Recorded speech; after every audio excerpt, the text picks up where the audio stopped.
Years in shadows, hiding away. A hero awaits to emerge into days. His legacy lives in his son by his side. They're chasing a truth that can no longer hide.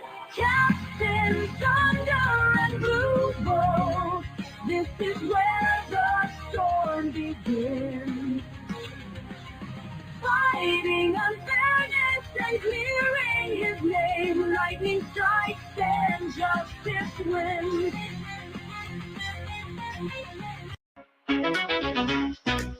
On a catwalk, Teresa struts her stuff, but the fame and attention just isn't enough. When the darkness descends, turning day to night, she takes to the skies with a blinding light. She's a sight to behold, sexy and powerful, brazen and bold. She's turning up for the fight, rooting out evil and shining so bright.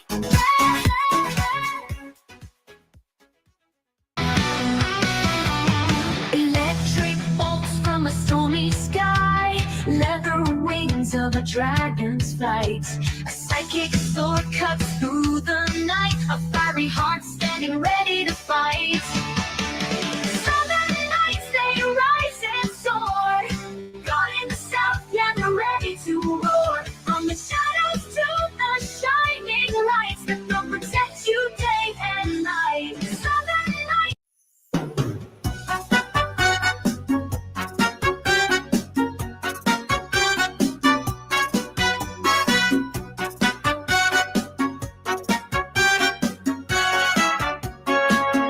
In the shadow of the city, she listens deep. Every whisper, every murmur, every secret we keep. Her ears catch the echoes of a world in despair. Murcielaga, she bad, she's always aware.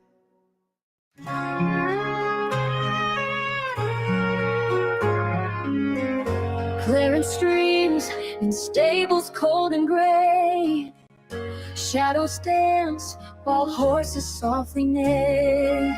He tells the creatures in the barn each night that one day he'll wear armor shining bright. From dawn to dusk he works with honest hand, feeding mares and working on the land. But he has his heart set on the table round, to join the knights who bravely serve the crown. With a sword and shield he'll join the fight, prove his worth before it's Christmas night.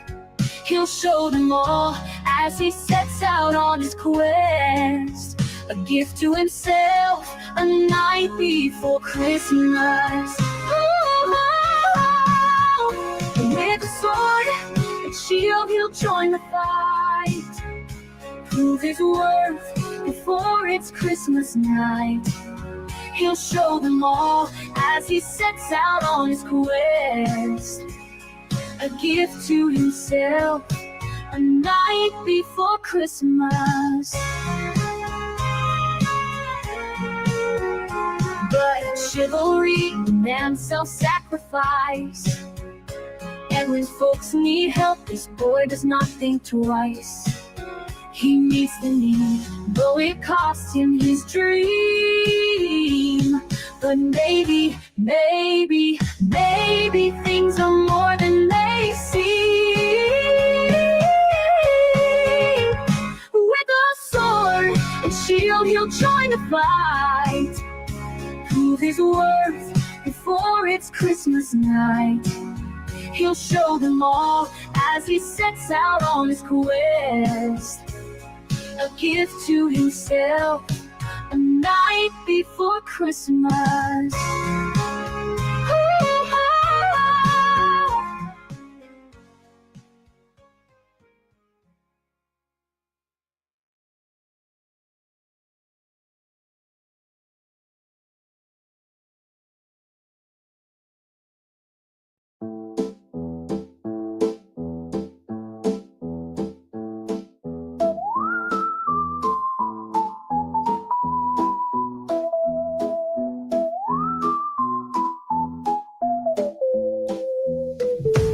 There's a shop on the corner with a sign that glows. Step inside if you dare, where the oddness flows. Ancient whispers echo through the dusty air. Shelves of fallen deities, all beyond repair. Gods and services, musical merchandise. Gods and services, wanna roll the dice.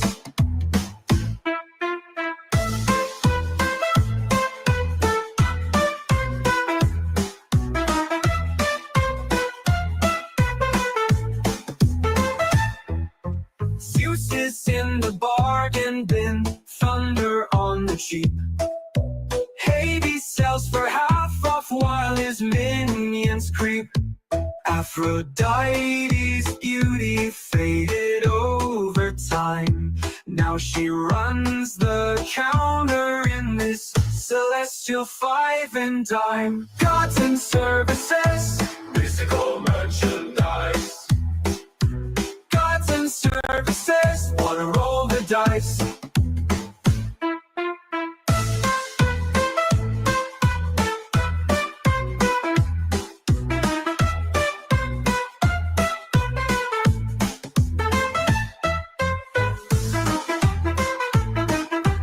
Gods and services,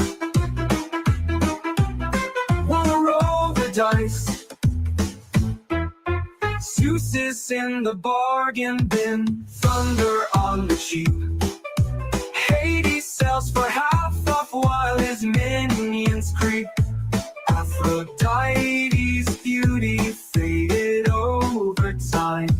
Now she runs the counter in this celestial five and dime. Gods and services, musical merchandise. Gods and services, wanna roll the dice.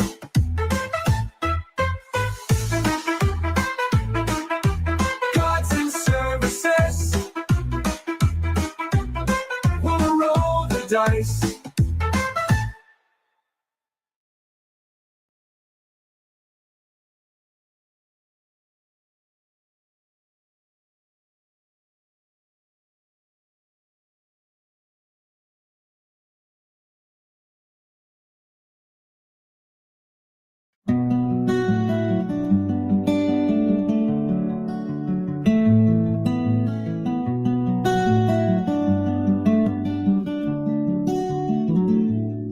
Wolverine McAllister, a name carved in the pines, a shadow on the ridges where the frontier aligns.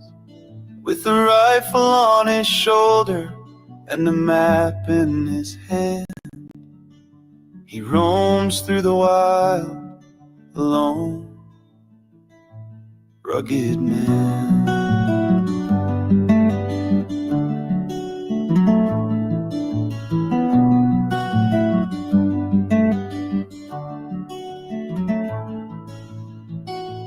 Oh, McAllister, the winds know your name.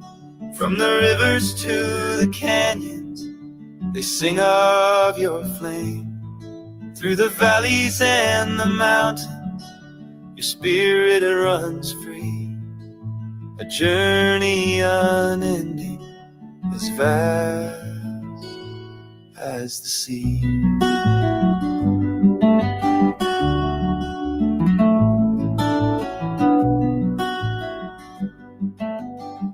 It's great. Happy being here, walking and strolling on the sidewalks of Chicago. Woo! Cooking and smoking. Woo!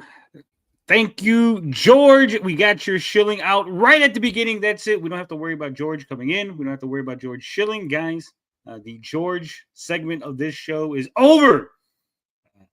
And now, bringing in some esteemed colleagues. Of course, we got the Autoy fanboy. What's up, Autoy? Hello, hello, hello.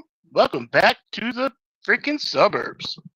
Oh, that's right. Welcome back to the suburbs. And we got JD Power joining us in the suburbs. What's going on, JD? Hello. Did Just chilling. Did you enjoy the songs from George, the music, the promotion? Oh, they're beautiful. That Gods and Services one makes me shed a tear every time. I love that. Not only is the song an earworm, legitimately, I've sung that outside of watching the shows and stuff, but seeing RJ dancing and the whole thing, the whole production is just a whole. It makes me feel good. This is what indie comics is about, right? Having fun and doing silly bits.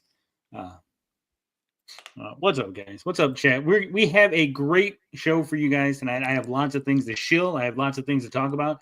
I actually took the whole day, the entire day, to make sure that this was going to go off without a hitch. I have lots of topics to talk about, lots of things. Like I said, things to shill. I have campaigns that you might not even have heard of. I got campaigns that you guys are going to be really interested in. I seen this one in particular, and I was like, this idea is great, and I don't know why. It's not funded. It's got 13 backers, and we really should do the Comicsgate thing and get this thing funded at least. It only needs $750 to fund. It's about halfway there. I think we can get it over the line today. I think we can do that. So like I said, we got a lot to do. I don't know who's gonna roll in. I don't know who's gonna stop by, but the link is pinned to the chat. If you're a creator or a promoter or somebody who has a show or something, when it comes to creating, it's not just the writers, not just the artist. It is also the show host, right? If you got a show, whether it's CG Commandos, whether it's the chat, whether it's this, that, the other, and you want to come in and say, hey, guys, don't forget, come by Saturday, come by Thursday, Friday, whatever. We're here to help you get the word out, right? Because the only way for other people to know to come watch you is for them to be aware that it exists, right? And that's a big problem I think we have here, not only in indie comics, but in CG itself, right? There's so many campaigns, there's so many creators, there's so many people involved. It's hard to keep track of everything, right? And with everything going on all at once, it's a very congested and small community. It's weird that it is a small community, but at the same time, it feels huge because everyone is so far away from each other, disparate, if you will. But we're going to build a bridge. We're going to build a big bridge in the middle of this community where everybody can hang out and have fun. I think that's the goal. Can you help me do that, Toy? I think I can, Tony. I will do my best. Can you help me do that, JD? Aye, aye, Captain. And then hopefully you guys in the chat help me do that too. Like I said. All right. But Eric Winberg, he's helping us with the $2 super sticker. Look at that. The number one Shiba Inu kicking us off. As you can see, there is no ads on this. We usually have the $30 ad-free thing. Not today, no ads. When it comes to promotional shows, if you will, I don't put ads on it, so there's no ads. But we will happily accept any of your donations. My cup is always jingling. Any shekels you can spare. That's right. I was a little bullet with soul. Everybody loves a soul bullet. You understand? That's right. Everybody loves a soul bully. Oh, hell yeah. Oop, wrong button. I almost I got into the old habit of clicking the button, guys. Sorry, my bad. But anyway, we like I said, we had George Schilling, so let's dive into one of these topics I got. One of these little links here I got. Ooh. See what you guys have to say about this. Right. All right. So this comes from Bleeding Cool. DC Comics now states that there never was a Justice League of America. What? Right. DC Comics is now retconning the Justice League of America out of existence. In its place, it's only the Justice League. They've gotten rid of the of America part. Oh, okay. Wah, wah. Which, jerks. I think didn't they have Justice Leagues in like different parts of the world, or was that just like a fever dream I had? I think they had Justice League International, right? Yeah, something like that. Justice League International. Yeah. Yep, they did. This is just kind of silly, but I think it's beyond silly. Stupid stuff with. I think it's CJH. This ain't the show, buddy. So I'm gonna kick you from the studio. But I do enjoy your quirkiness, if you will. But yeah, I think this is stupid. I thought we had gotten past this. I thought we got past the idea of the SJW invasion in comics and distancing itself from the history and the Americanism in comics, right? Because these are Western comics, right? These are American comics. You don't see, Yes, these manga, are American comics. Well, I'm saying, like, you don't see manga going, let's erase all the Japaneseness out, right? Like we do it. We like import the comics and we just like try to like erase things and when we do the dubbing and stuff, we change the language so it's more American. But over there, they're not like, hey, you know what? Maybe we should change it so that these characters aren't in Japan, right? These characters, we'll pretend like they're in some other country. They never were heroes of the Japanese people. No, they embrace their culture, right? But here, for some reason, it's like, hey, let's get rid of the America out of the Justice League of America because we don't want people in other countries to feel like we've excluded them, right? Sorry that Superman was an American hero. He's now an international hero. He's not a global hero. Batman fights globally. I mean, he never leaves Gotham City for the most part, but hey, he's a hero for everybody, right? Yeah, exactly. That's right.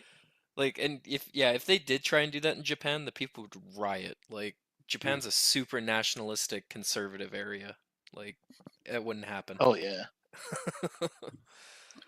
It is very dumb. Cosmic Vader says, I had the first issue of JL Justice League Europe. I bought it because I mistook it for the proper Justice League.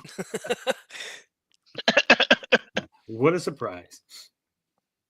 Yeah, sorry, let's get into it. Let's read what it has to say here. It says, this week, DC Comics will state that in the history of the DC Universe, there never was a Justice League of America. There was only the Justice League. The team known as the Justice League of America first appeared in Brave and the Bold number 28 in 1960, published by DC Comics, conceived by Gardner Fox as a Silver Age revival of the Golden Age Justice Society of America. Are they going to get rid of that now? Mm-hmm. Or has that already been? Yeah, I was just thinking that too. Mm-hmm. Yeah. You can't get rid of the JSA, man. That would be awful. All right. So I'm gonna ask this question because I'm naive when it comes to a lot of things, right? Especially DC. I'm not a huge DC guy, but I do watch occasional videos from Shane Davis, and Shane has speculated that the changes to the Superman mythos in the James Gunn movie is due to Superman coming up for public domain status, right, and being able to own this new version of Superman. Now, I don't know, because again, I don't read the comics, right?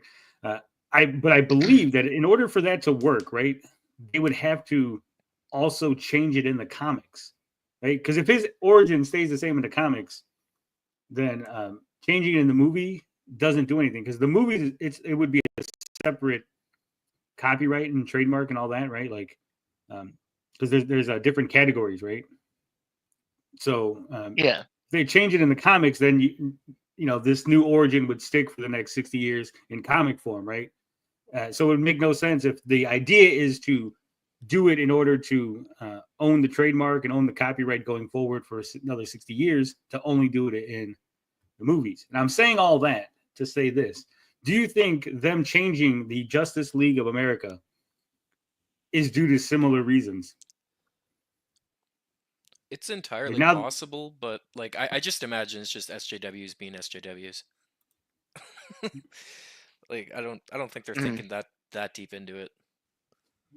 Well, I mean, I would agree with you, but here's why I take the stance of it might be a combination, right? But they're not calling it like the Justice League Global or the Global Justice League or the Justice League of Earth. They're just getting rid of the of America part.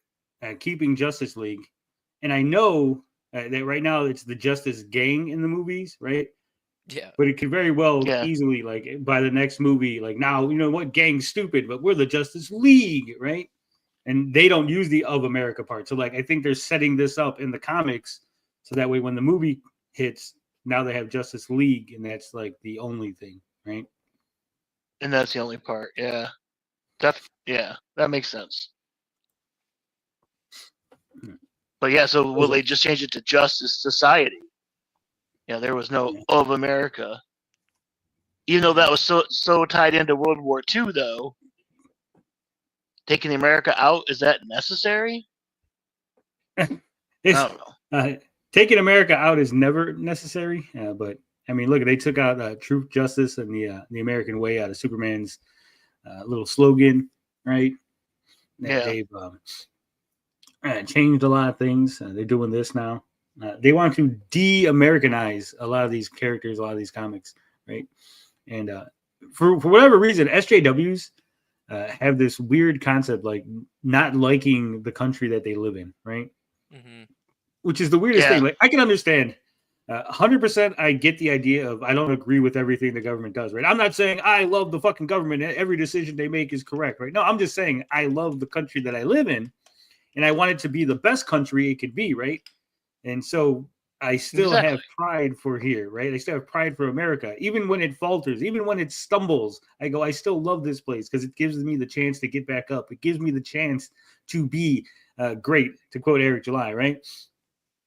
So like, the idea to get rid of it, right? Like it's so weird. I might have a theory. So I just looked it up, and the Superman movie only made $6 million in the Chinese box office. So I wonder if they're dropping all the rah-rah American stuff to try and get more money out of China. Because that's a huge market, and I'm pretty sure like Marvel movies do quite well over there, and that's where they get a good chunk of their money. So they were doing well until Marvel started pushing the black superheroes. Then they stopped doing it. Well. Yeah, that's true. That's true. It's 100% true. They change all their posters. Yeah, like they did. China is notoriously racist, right? Oh yeah, but they love the NBA, which is kind of contradictory. But yeah, basketball is huge in China. Oh yeah, huge. Yeah, but they got Yao Ming. That's why. True. You got to see those videos of like the Lakers getting off a bus in China, and like, dude, they just scream the N-word at these guys. Like, it's insane. Oh, here he is. George, we already shilled for 10 minutes. Critical Blast. Oh, I got another 15-minute video. We'll put it right at the end. Right at the end of the show, we'll end it. We'll sandwich. We'll bookmark the show with Critical Blast on two ends. Yeah, it's Joking Avengers. The last 3 years of my new show. We're just like kind of sandwiched every episode into 15 minutes. Did you say the Joking Avengers? Adventure Hour. The JKA. That's right. Nice. Like the Justice League of America. How do you feel about this? Getting rid of the of America part. This is all bullshit. They're going. Oh, we're going to change the origin of Superman. We're going to change the origin of Justice League of America. It doesn't matter. The copyright is not on what the character does. The copyright is on the fucking character. Superman will go in the public domain. It doesn't matter if his origin came out of the devil's ass. No, but Krypton. Here's what they're saying though, George. There is a point to be made. So Superman, everything in that first issue becomes public domain, right? And you could reprint that first issue without changing anything. You could just reprint the entire first issue, right? But if you wanted to take that character into a new direction, right? Like I'm gonna make Tony's Superman, so I reprint the first one, and then now issue 2, I would not be able to use certain aspects of the character that were not in that first issue. And so by changing the origin, I couldn't create my own version of Superman whose parents sent him to Earth in order to be a conqueror, right? Because now DC has basically claimed that as their origin. What you just said is bullshit. I'll tell you why. The entirety of the first issue of Action Comics will go into the public domain. Yeah, no problem. The concept of Superman will go into the public domain. Yeah, no problem. It does, as long as you don't use the elements that DC has introduced past the public domain point. That the elements, not the concept, not the idea. Yeah. The elements, that's an element of his origin. That the element of that's not the origin is not an element. It's an idea. No, the origin itself, but the element of the origin, like the just Superman having an origin, Superman having Kryptonian parents. That's not the part. The part where they're evil. That would be the argument. Again, that's an idea. That's not the copyright. You're conflating two different things. You are. I know this. I've actually had long extended conversations with my copyright lawyer about all this. Notice the happening says, I thought it was the first year of the character. Well, it's everything that it's printed up in that year. I don't know. I don't want to say the first year. No. It's not. It's that first issue. If one or two issues appeared in that year of when it goes into public domain, every concept, every element in that book becomes public domain. Right, but what I'm saying is, George, it's like, okay, so if the first issue was, say, and I don't know when it was published, so calm down. Right. But if the first issue was published in January, right? When January hits, that one would hit. And if the second one was published in February, you would have to wait until February because it's 60 years. That's right. The entire cycle has to go through. That's right. Because I'm just don't say that's right. You're throwing off my train of thought, George. Well, you're right. You're right. Calm down, George. I was working on Tintin for Critical Blast, and I went to I think it's going to be the best thing so far. But the problem is, I went through due diligence as usual with everything that we do, and I said to RJ, look, half of the works appear in 1929. The other half of the works appear in 1930. Tintin in Russia, mind you. And he said, okay, then we'll wait until a year from now to actually publish the entirety of it instead of half of it. I would have published half just to get it out there. There's too many nuances, and you really don't want to wait. And the book really would look really great if it had the entirety in one book, like Tarzan that we've done and other stuff.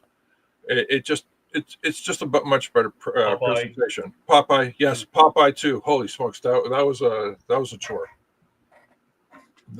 We had to clean. I had to clean up a shitload of stuff. I even had to use AI to actually because I went to the original newspaper clippings, and I found that in the original newspaper there was an error in the printing, and there was actually a whole swath of words that were missing out of one of the dialogues.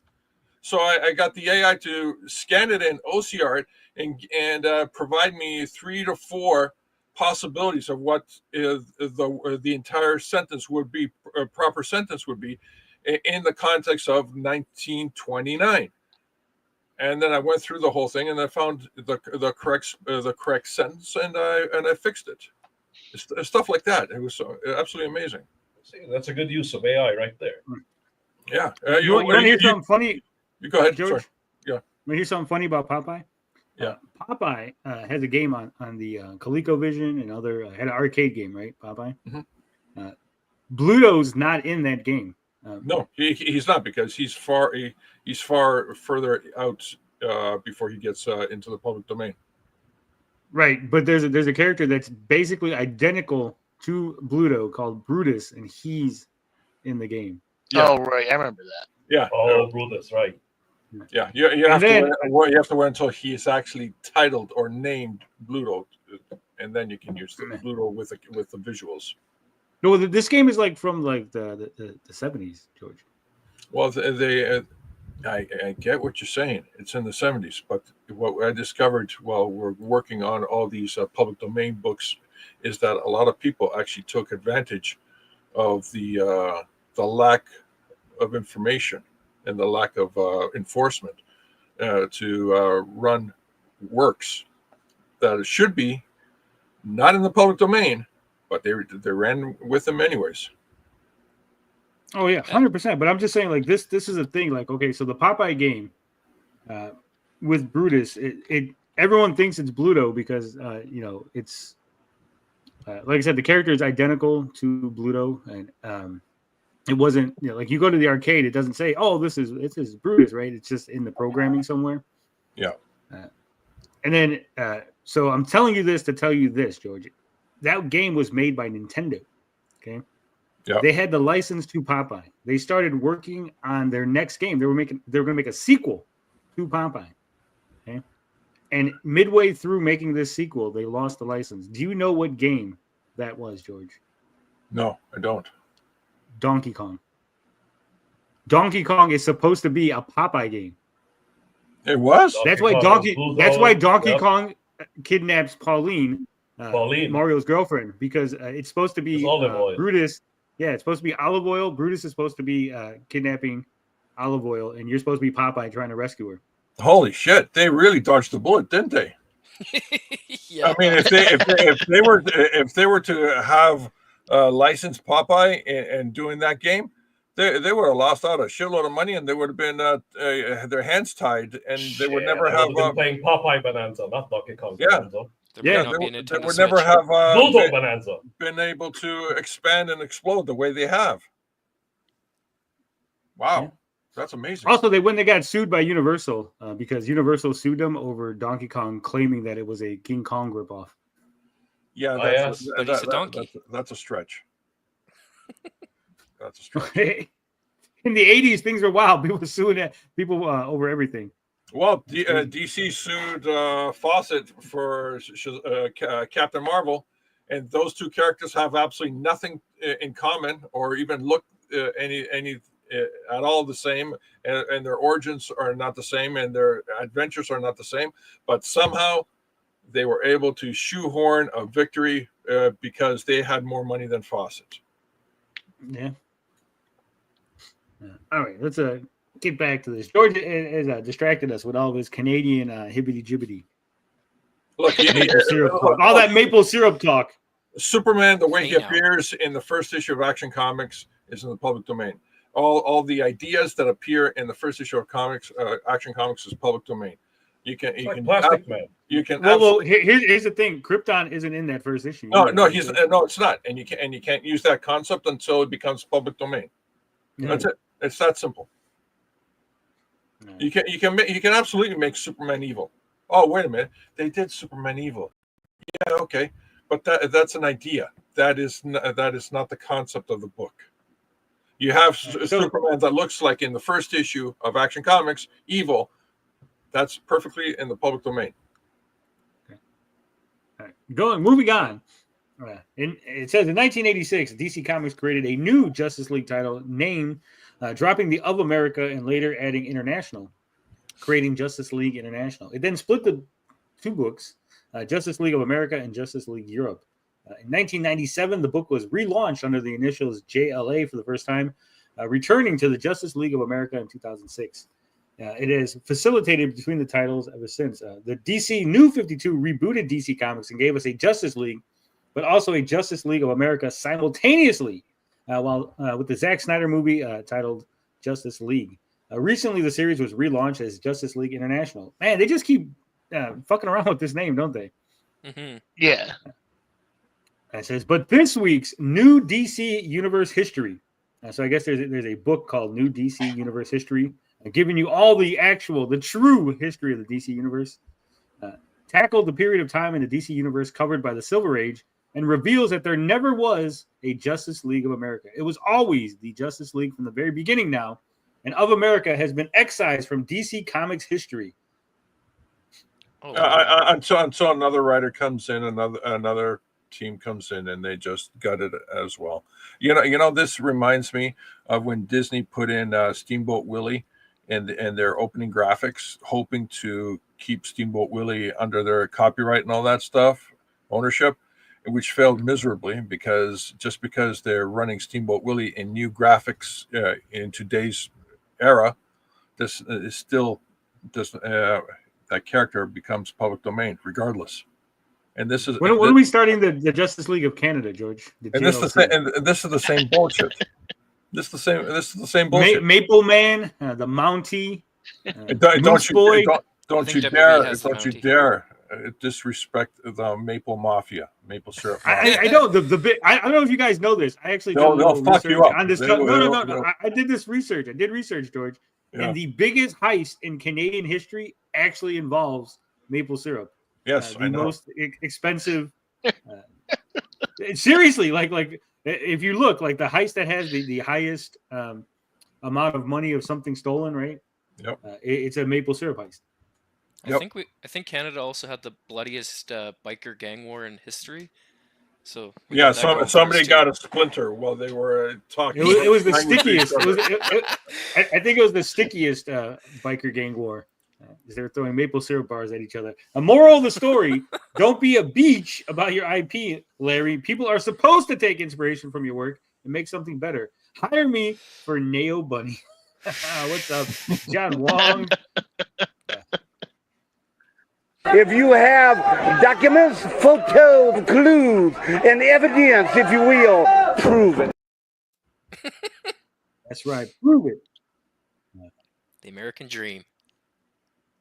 Oh, two American provinces are going to become 51st and 52nd state in America pretty soon. Alberta and Saskatchewan. Are they? Yeah. We don't want them. Send them back. Oh, I'd love that. No. Alberta's got the all the liquid gold, all the oil in the ground, and Saskatchewan's got the Saskatchewan seal hunt. Everybody wants to do a Saskatchewan seal hunt every year. And they make a lot of fertilizer. Yep. Anyway, Cephas, I don't know how to pronounce this, but this comic here by Ben Soto, a vampire long thought dead returns for revenge. Along the way, he comes across a boy who needs his help to escape a fate similar to his own. I saw this and I went, wow, this looks fucking badass. So what it is, Cephas is a horror action comic about a vampire who was left for dead by his coven. Scarred forever by the sun, his skin has transmogrified into a granite-hard layer of armor-like protection. Cephas begins his quest to destroy the vampires that betrayed him, but along the way he comes across a boy who is marked by a pack of werewolves. Motivated to spare the child from the path that his life took, he forsakes his personal quest to save the boy. We're at 13 backers on this. I think we can help this guy get a couple more. Soul Reaper. Look at this. Man, transmorgified, that's a hell of a word. It really is. Yeah, that's great. I just Googled it and it's real. It's used properly too. Congratulations, that's a good writer. It is a hard word to pronounce too. So like when I came on it, I was like, "Fuck." Yeah, right. That's great. But estimated ship date is 1/17/26. It's number 1 of a 4-issue miniseries, 34 full color pages.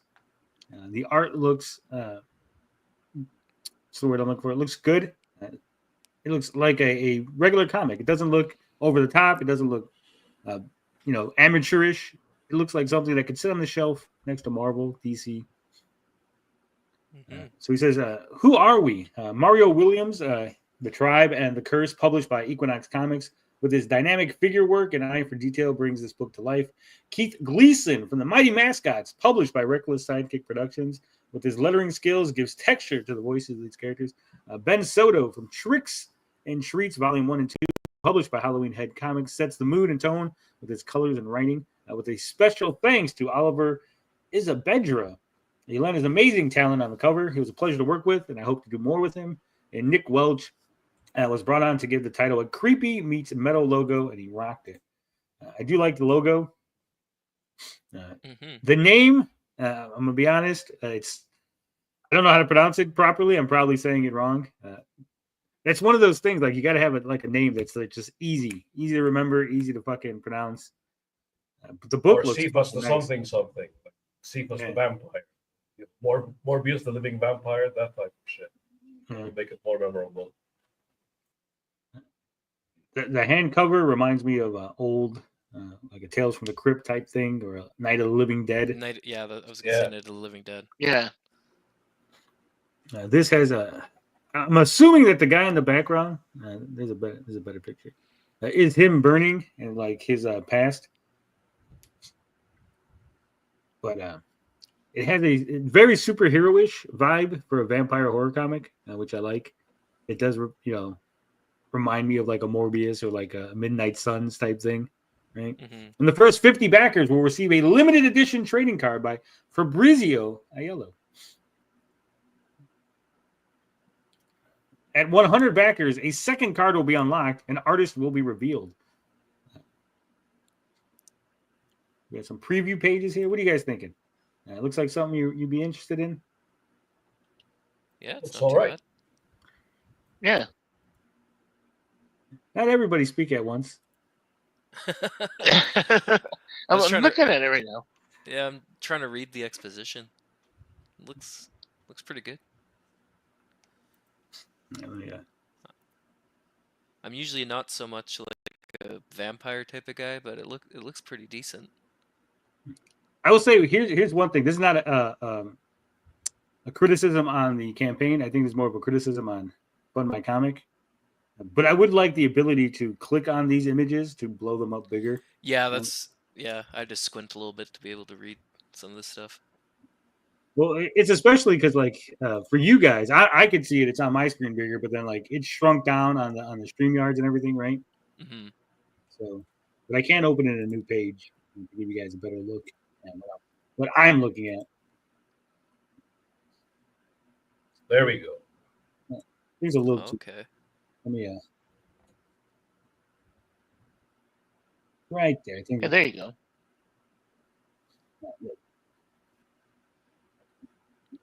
So I think this looks nice. I like that Colors castle are nice. with the moon, right? Mm-hmm. Colors are nice.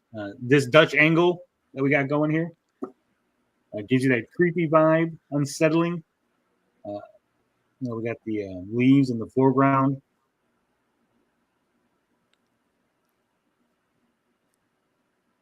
There's Woden shot up there in a tree. Yeah, little owl up there. Looks good. Looks good. I'm surprised I've never heard of this thing before. Right? Mm-hmm.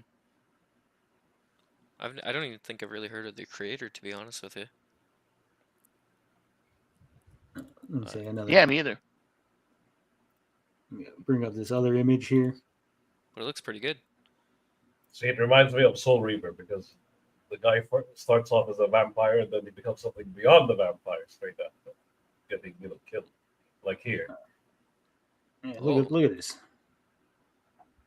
So he's set on fire. Must have been in the sun.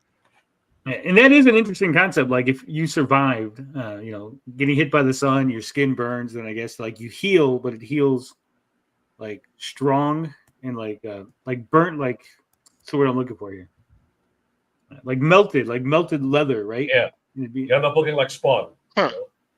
Yeah. You guys sound really excited. I'm sorry. I don't want to be like, oh my god, this is fantastic. Look at this greatest cut. This is not me. I don't sound. I'm not the excited guy. I'm not excitable when it comes to that. Okay, I don't do that. I only get that hype when I'm wasted. Oh shit! Don't show this to student of Blood. Look at this, the bubble. What are you talking about? Remember he was bitching about Graham Nolan? Yeah. Yeah, where it's going outside of the word bubble. Yeah. Oh, that's right. I must have missed that. I think one. it looks. Yeah, because people were saying about how Eric July's lettering is crappy and shit, and he's like, "Well, what about this Graham Nolan one?" And Graham Nolan had a word bubble with the words coming out of it, right, to emphasize. Poor Graham's catching strays too. Yeah. Dude, Graham's catching strays all day. Man. You can do anything you can do with the lettering. Look at this shit. Outside the word bubble, absolutely. Look at this. Yeah. It's it's like Batman. It's like fucking. That's badass right there. I'm not gonna lie. I like the design. Yeah, and like I said, you got that melted skin that's turned rock hard. You got the moon sitting down looking at the city. Church in the background. I like it. Looks good. Looks like something I would read.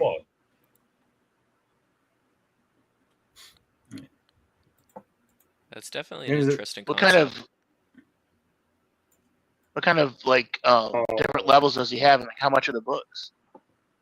We'll get to that right now. I just want to show one more page up close because this page looks fucking badass. Oh, come on.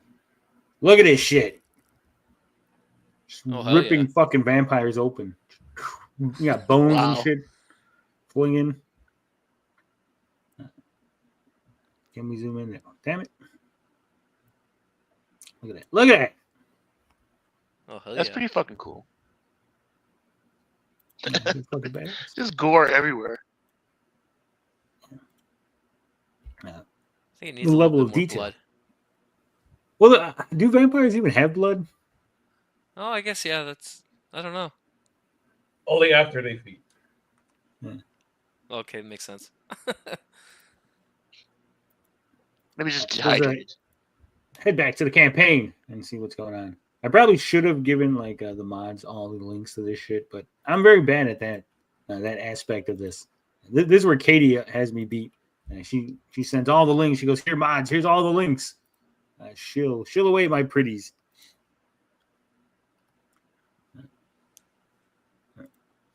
Scroll up and see what the price on this bad boy is.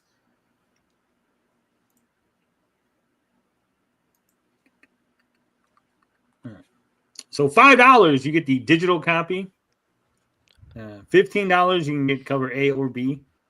I don't know if I could choose because they both look nice, right? Mm-hmm. I think I'm leaning more towards the cover B, right?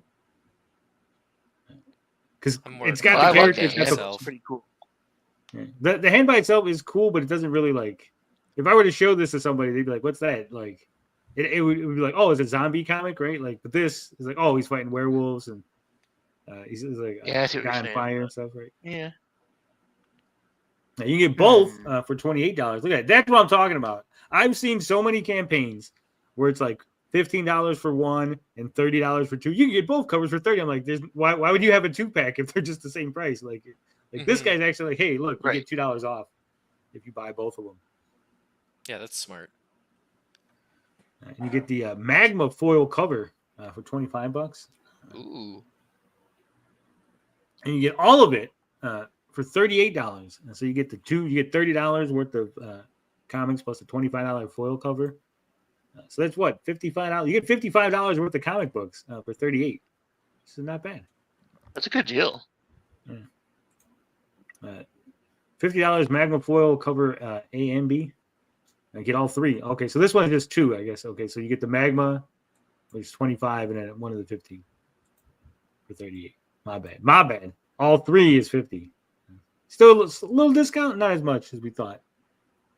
You know what a good deal would be? Where you price every book at $1,000, but then you have your combo pack at $50. I don't know if that would be a good deal, George. It's business right there. Look at those werewolves. Oh, that's badass. badass. Oh, hell yeah. Nothing like a good werewolf. Right? It says, how can you help?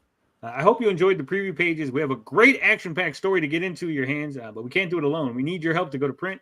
We hope you saw something here that sparks your interest and join us in bringing this story to life. Can't do it without you. If you can't contribute financially, I hope you'll help us spread the word about this cool-looking indie book. There's a better shot at the hand cover. There's the other cover.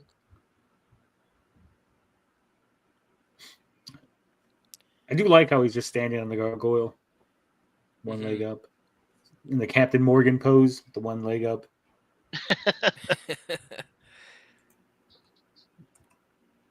So there you go, guys. Check it out. Go give it a back. Like I said, he was at 13 backers. Hopefully, you guys give it a little love, and we see a little progress for one of the smaller indie creators. Oh, I see. We already got one new backer. Look at that. Hey. I feel like I've done something. I feel like I've contributed to society today, guys. I got this guy one backer. Proud of Let's you. go. Show's over. Let's go.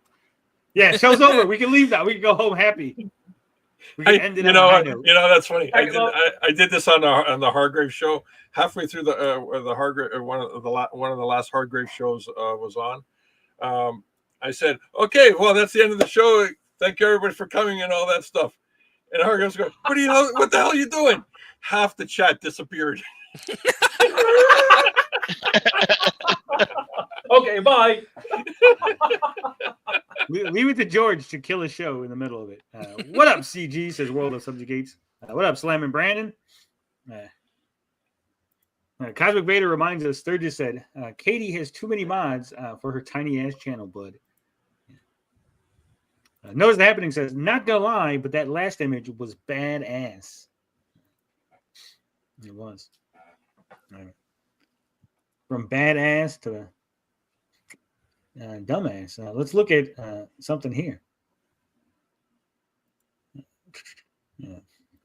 I think this looks like shit. This is my opinion. This is only my opinion, but the Fantastic Four first step still reveals first official look at Paul Walter Hauser as Mole Man. Is that Liam on the left? No, this is the guy from Cobra Kai who does have a little bit of a Liam appearance. Yeah, look at this. Liam, there's your idea. Halloween, Mole Man. Oh, that would be perfect. Nice. Slap. Just find an But, I orange mean, track, a green tracksuit. That looks like the Underminer. It does. Which the Underminer is obviously based on Mole Man. But he has the glasses, right? That's like the only Mole Man thing. Like if you saw this, it just looks like a dude with like welding goggles on, right? Like, Yeah. Yeah. Isn't Mole Man supposed to be like super short too?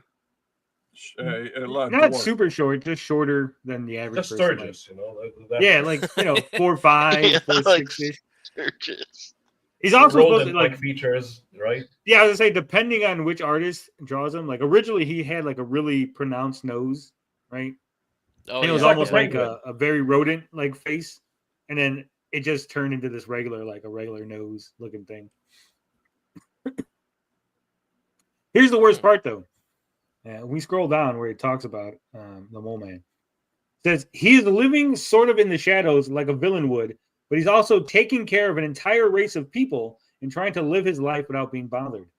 It's a power struggle, but within that, there are compromises and alliances made.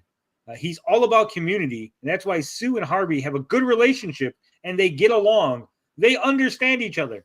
They took Mole Man, who's supposed to be an outcast in society, who then goes underground, subjugates other people. He does to other people what was done to him, a race of beings that are not fully sentient, right? Like the mole people, the moloids, as they're eventually called, are supposed to be basically devolved deviants, right? Yep. And so he rules over them, and he subjugates them in a way that he would have been subjugated had he stayed on Earth, right? Like remember, he's escaping society. Society said, "Oh, you're ugly, you're disgusting, we don't like you," and then he went down and became like a tyrant in the underworld, essentially, right? Becoming the thing that he was escaping. And then he learns to control monsters, giant kaiju and shit, right? And none of that is happening. It's just a guy who like leads a homeless village. Like, oh, he's the guy underneath the fucking bridge. He's the guy down the street that lives in the Like fucking the subway leader of the tunnel. Morlocks now. It's homeless Larry. Yeah, it's homeless Larry. It's almost hilarious. And apparently he's friends with Sue Storm. What? Yeah, because she is the boss of the Fantastic Four. No, they're saying that It's supposed Reed to be Richards is going to be the leader of the of all the teams in Doomsday. So I don't think she's the boss of the Fantastic Four. I think she's like the going to be compassionate one, right? the heart and soul of the team. Yeah. That's different. I think Reed Richards lives by the motto "Happy wife, happy life." Right. So like, Smart man. he's not smacking her around like in the '60s. Shut up, Sue. Hey, we're not going to get that story. Like Ant-Man. Yeah, I was gonna say Ant-Man definitely. Smacking off around. Is this from the WB show or is this from the movie version? There's no Fantastic Four WB show, but this is from the movie version. Yeah, it's. I wonder if they're just gonna have him kind of as like a background, like barely character, and then set him up for later. No. Well, they can't be because they're destroying the whole universe. So Yeah, whoever's no, in yeah, this. has to help Oh, them really? Against Galactus. Galactus wins at the end. Oh fuck. Yeah. Okay. No, So seriously. Every shot that you see in the commercial is from the third act. And and the what do you call it? What's it? The Thunderbolts, Thundercats. What do you call that? Thunderbolts. Thunderbolts. Yeah, they ruin the ending of the Fantastic Four. They bitch out of their own reality and they come to that reality. Oh. Yep. No Well, shit. they didn't ruin the ending. That 616. has been, that has been the story, and everybody knew already that the Fantastic Four are in an alternate reality, and they have to come to this reality or the 616 Like reality. how they end up. Yeah, and because that's why people were saying that why there's a female Silver Surfer is because what's going to end up happening is Galactus is going to follow them, but the Silver Surfer is going to stay behind, so he has to get a new Silver Surfer. And then he goes to the 616 Zenla and finds Lauren Red. Oh, okay.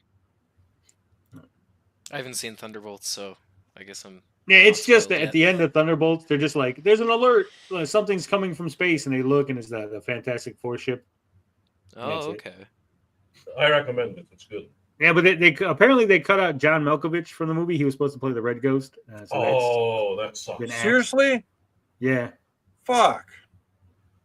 That really sucks. That throws off my whole theory. My whole theory was that John Malkovich's Red Ghost was going to go into space, recreate the experiment that gave the Fantastic Four their powers, and thereby alerting Galactus to the universe. But Reed was going to mistake it and think that it was his fault, right? Because remember how he's saying, "Oh, it was me," but apparently, I guess that's wrong, and it's just going to be Reed, the smartest man in the world, fucked up. Oops, I alerted Galactus. Yeah. My bad. I was just hoping there'd be an out. Like he just thought that it was him, but it wasn't really him, right? Mm-hmm. No, Thunderbolts is in the 616.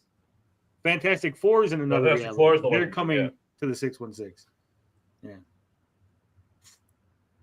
Yeah, they're cutting down cost. I don't know. I also this disappoints me again because they had that commercial, the pizza commercial with the kaiju from Fantastic Four #1, right? That was awesome. And I was like, oh, me and Movie Perp argued about it, right? Yeah. We argued about whether it's in the movie or not, and I was like, oh, it's got to be in the movie because I heard the Mole Man's in it and blah blah blah, right? Because my thinking was that the Mole Man's in the movie, the kaiju's in it, that they're going to show the kaiju in like a flashback of the Fantastic Four beating it, and then when Galactus shows up, because he's a giant being, right? You know, obviously they don't realize that he has, you know, supreme godlike powers. They're gonna be like, oh, he's a giant monster, and then the Mole Man will be like, well, I'll send one of my kaiju, and then you can see Galactus like a fucking Godzilla monster fighting. Oh, that would be badass. That. Yeah.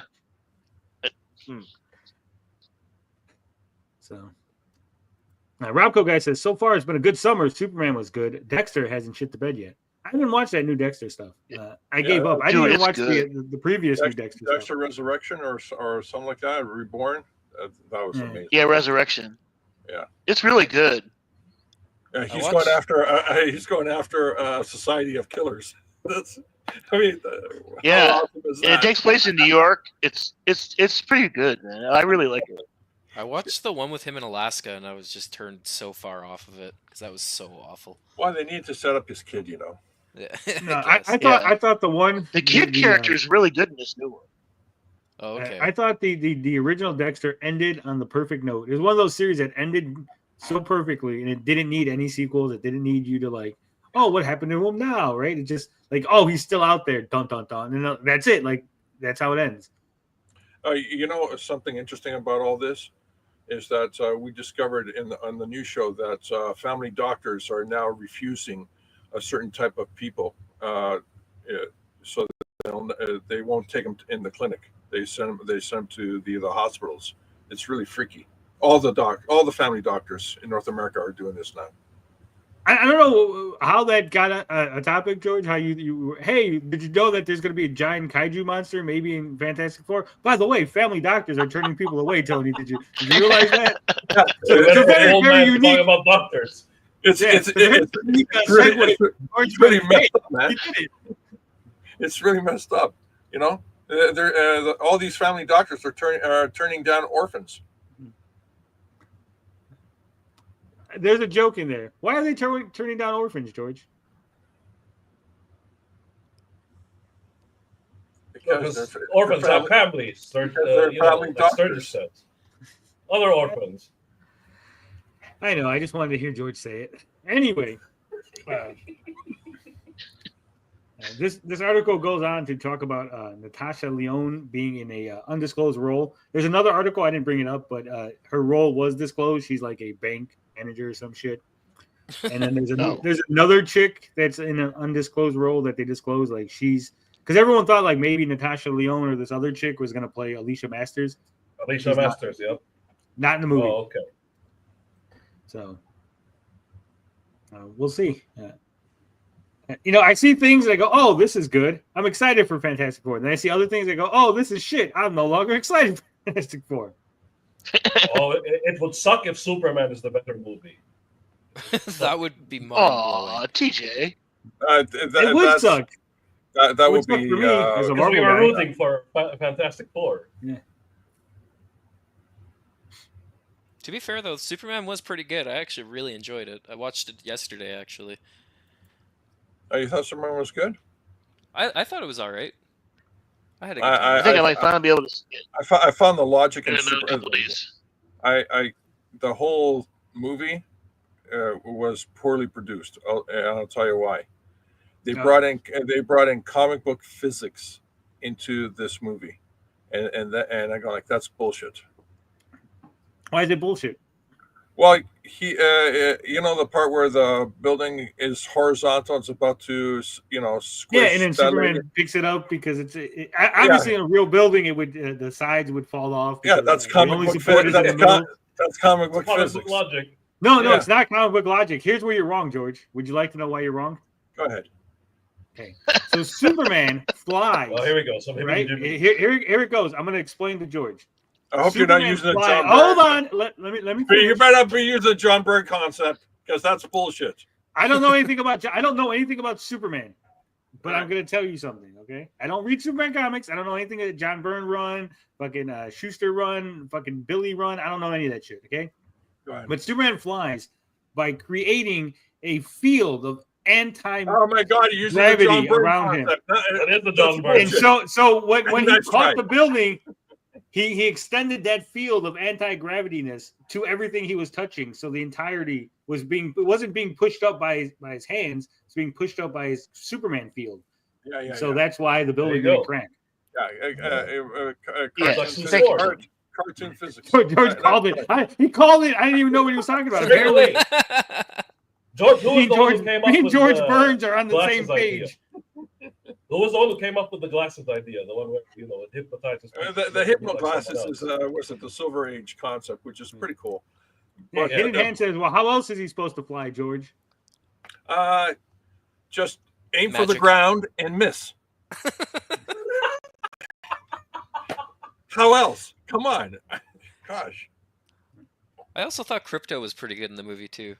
Yeah, except when they change breeds on it. Yeah, Oh, that's true. Come Can't win them all, on. though. They changed the breed of people. in some of they these also movies, changed so that he isn't I'll take actually dog Superman's breed. dog, right? Oh yeah, there's that. But I mean, certain changes are going to happen. I think the dog was fine. I don't think it really matters unless the next Superman movie has like Crypto as that little dog, and then like, oh shit, Zod has a fucking Rottweiler dog. Right? Like, oh, There we go. There's a pit bull that bites children's Yeah. faces. Super pit bull. Oh yeah. Okay. the part where Crypto is got Lex Luthor in like a rag doll. Lex Luthor should have been dead. Yeah, that's on true. On the first swing. George, have you ever watched any superhero movie? Like you could sit there and literally go, that guy's dead, that guy's All dead, of them. that guy died, When that guy died, that guy's dead. When the Hulk smashed Loki back and forth, Loki, that was epic. But he That was could've been smashing a god, so he didn't die on the first smash down. Lex Luthor is a human. Crypto whipped him around to such a degree he should be dead. Oh, another thing, those Superman robots, they should never have been chopped to pieces by the was it that chick with the buzzsaws? They're Kryptonian metal. That shit doesn't Yeah, but break. she has nanobites. Oh, that's bullshit. You know Nano- that. You know what? They're setting up the Nano Eradicator. machines, son. That's all. You know that, That's right? still human technology. Yeah, the human technology that those You tell me the nanobites. human technology, the buzzsaw, is able to cut through Kryptonian steel. Bullshit. Yes, at the joints. See, here's what you don't understand, George. Let me explain to you. Okay, those are nanobites. Okay? You better be Which using means John Byrne. Hold on. They're nanobites, right? So they're super tiny. They're not actually cutting the the steel. What they're doing is they're taking They harden apart in response. the They're cutting atoms. through, they're cutting through the molecule, Yeah. the air between the molecules. That's a John Byrne concept again. Yep. No, I didn't say that. I didn't say the air You between son the of a bitch. molecules. I said that they're taking apart the atoms on a subatomic level. Yes. But you just can't Yes, see it. John Byrne used that in one of the characters in Alpha Flight. With she has a sword, and she turned to North Star after she thoroughly beat up. No, she turned to North Star's sister Aurora after she thoroughly beat up North Star and said, "Do you want some?" She says, "No, we're cool. You can take off. I'm not gonna beat you up." You know what I'm hearing, George? I'm hearing that I'm such a good comic writer that me and the famous legendary John Byrne have the same concepts, that I am independently able to think of the exact same concepts as John fucking Byrne. That's all I'm hearing. That's right. Yeah. Dude, you're just fanning his ego. Don't do it anymore, George.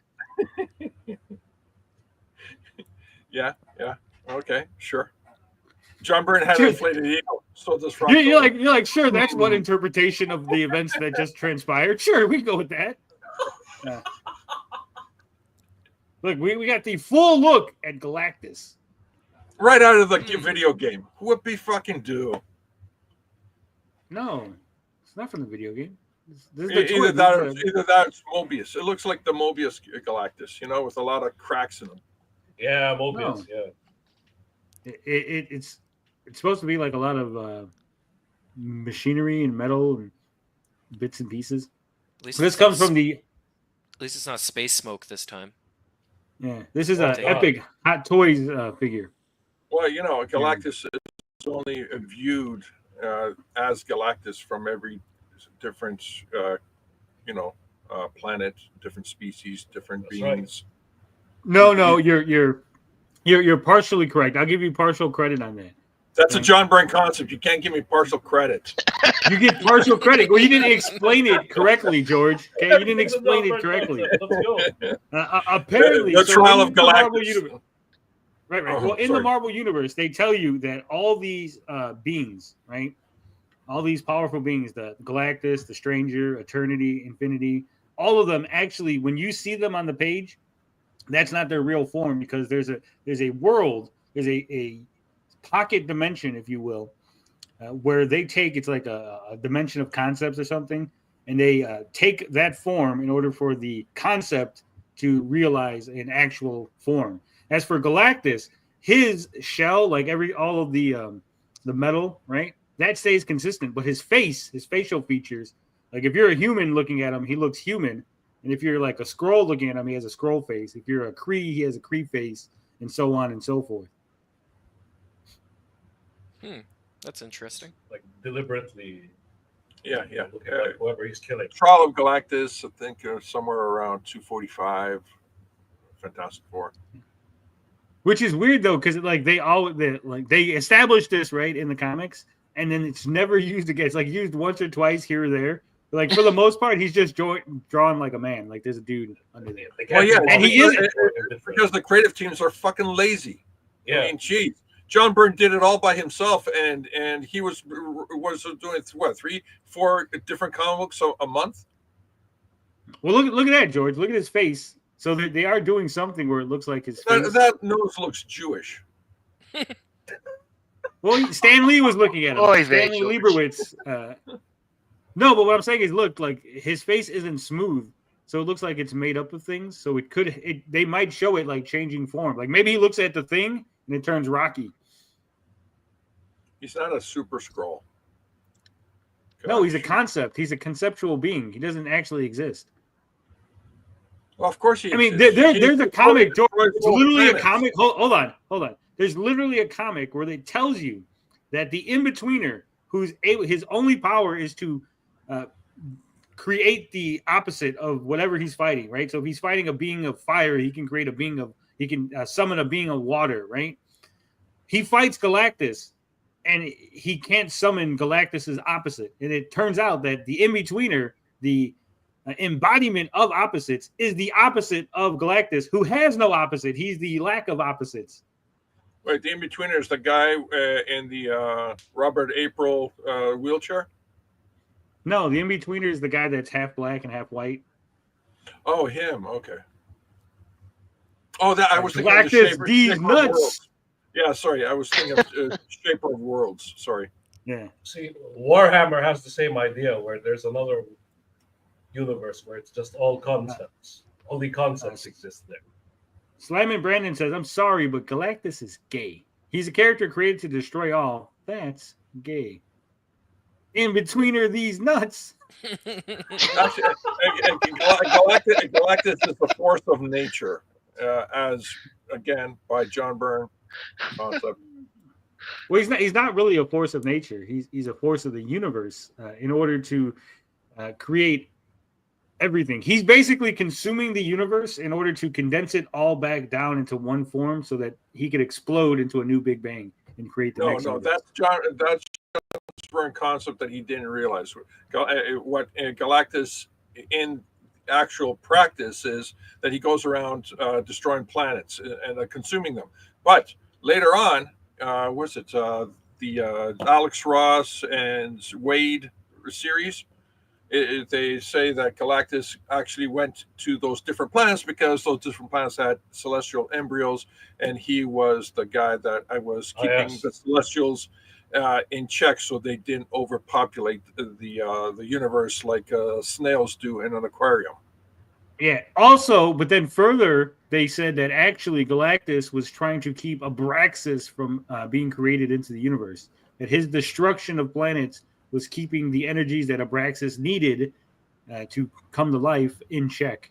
And then that's why when he got destroyed, they brought out Abraxas. And then they just, again, they dropped all those concepts, like the whole like celestial egg eating thing and the primordial god of like everything. Under the rug, evil. huh? Yeah. Also, the current Galactus, hold on, George. The current Galactus isn't even Galactus because it's actually Franklin Richards plus Gallon turned into Galactus. Yeah, and also I forgot the last Galactus story actually had Galactus facing the first Watcher that witnessed his birth, who the Watcher was actually feeling guilty that he allowed Galactus to survive, and he took the entire universe into a shadowed area so Galactus would not be able to consume the planets. Look at us nerding out. I mean, the idea of Galactus, they've changed the concept. They've, his armor was created from the primordial energies of the universe at one point, and then it wasn't. He was the third being in the universe at one point, but then he wasn't. Oh no, that armor is from Galen's spaceship as he went into the ending of his universe. That's right. Yeah.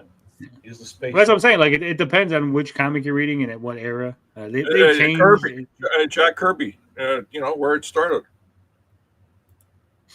That's why it looks Aztec. Jack Kirby.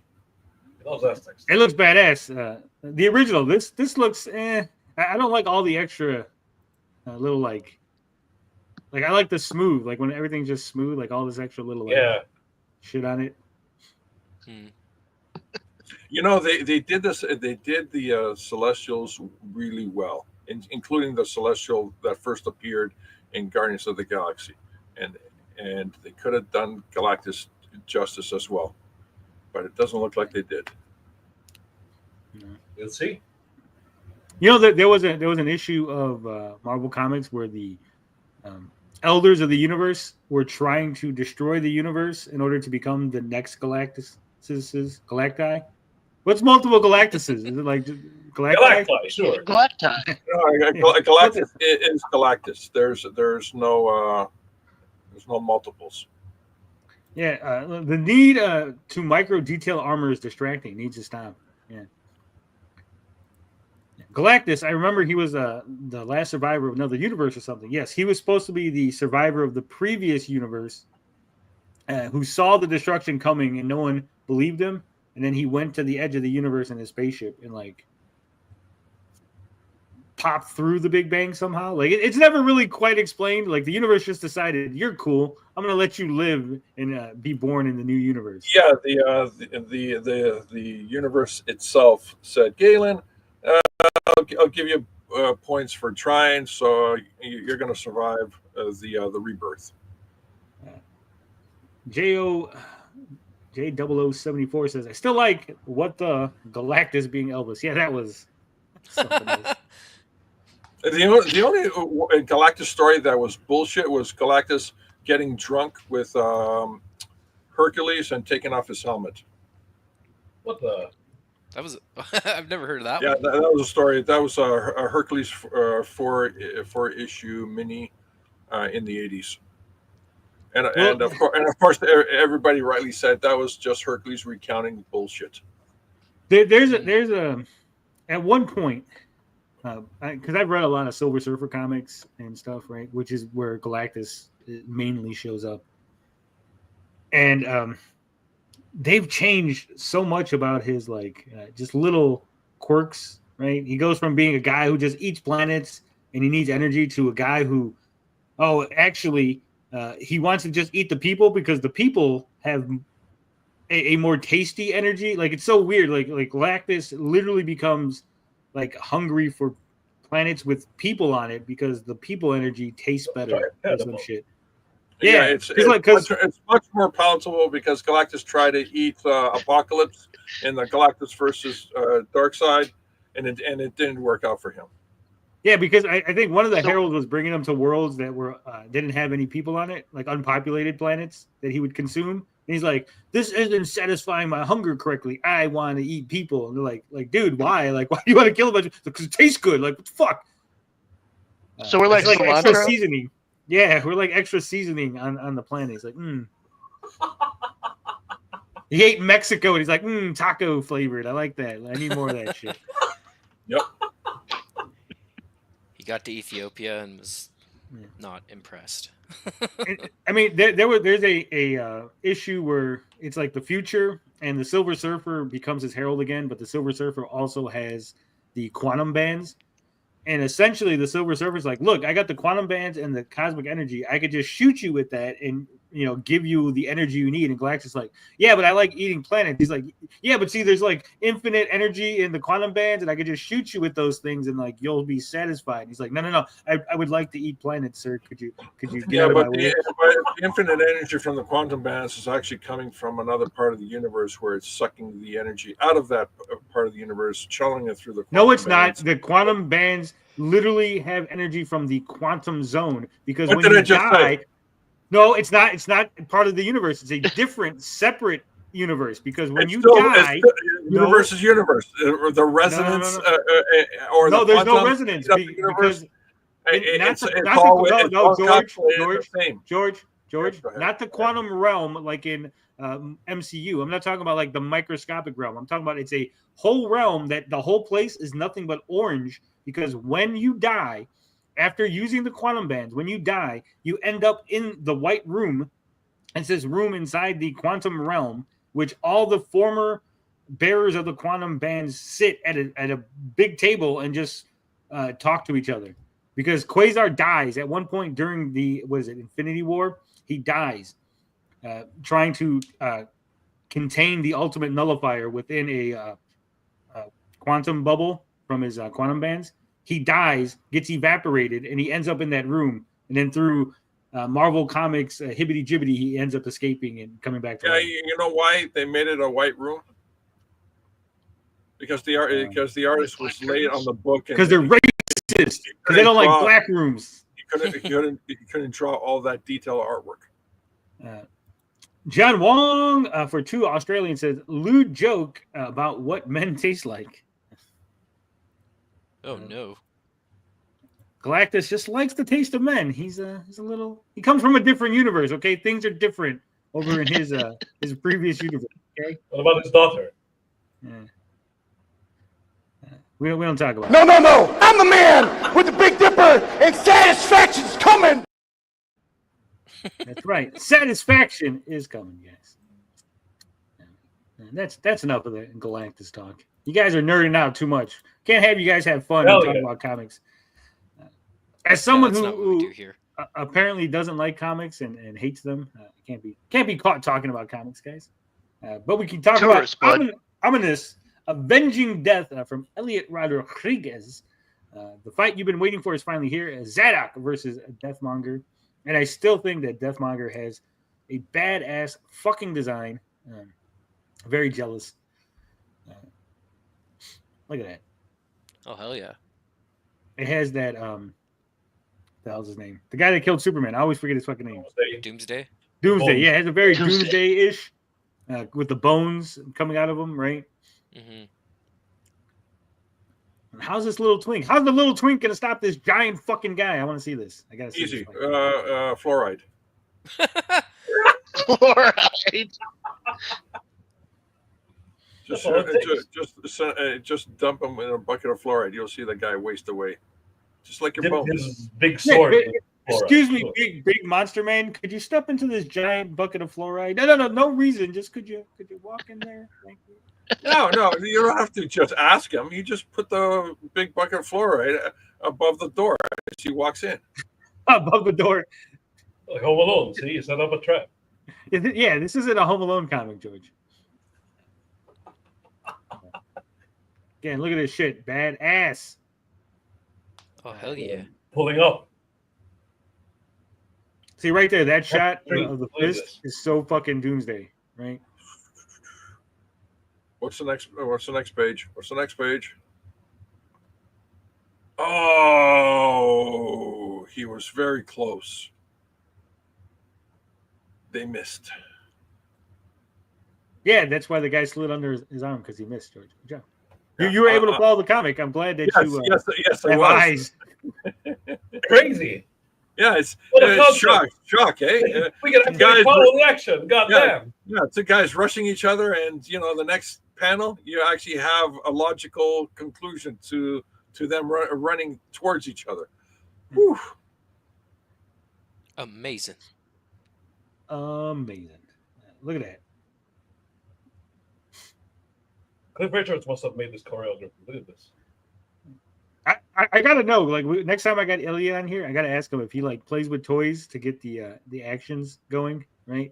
It must be irritating for that character in the green cape to fight that big guy. All those words keep getting in the way.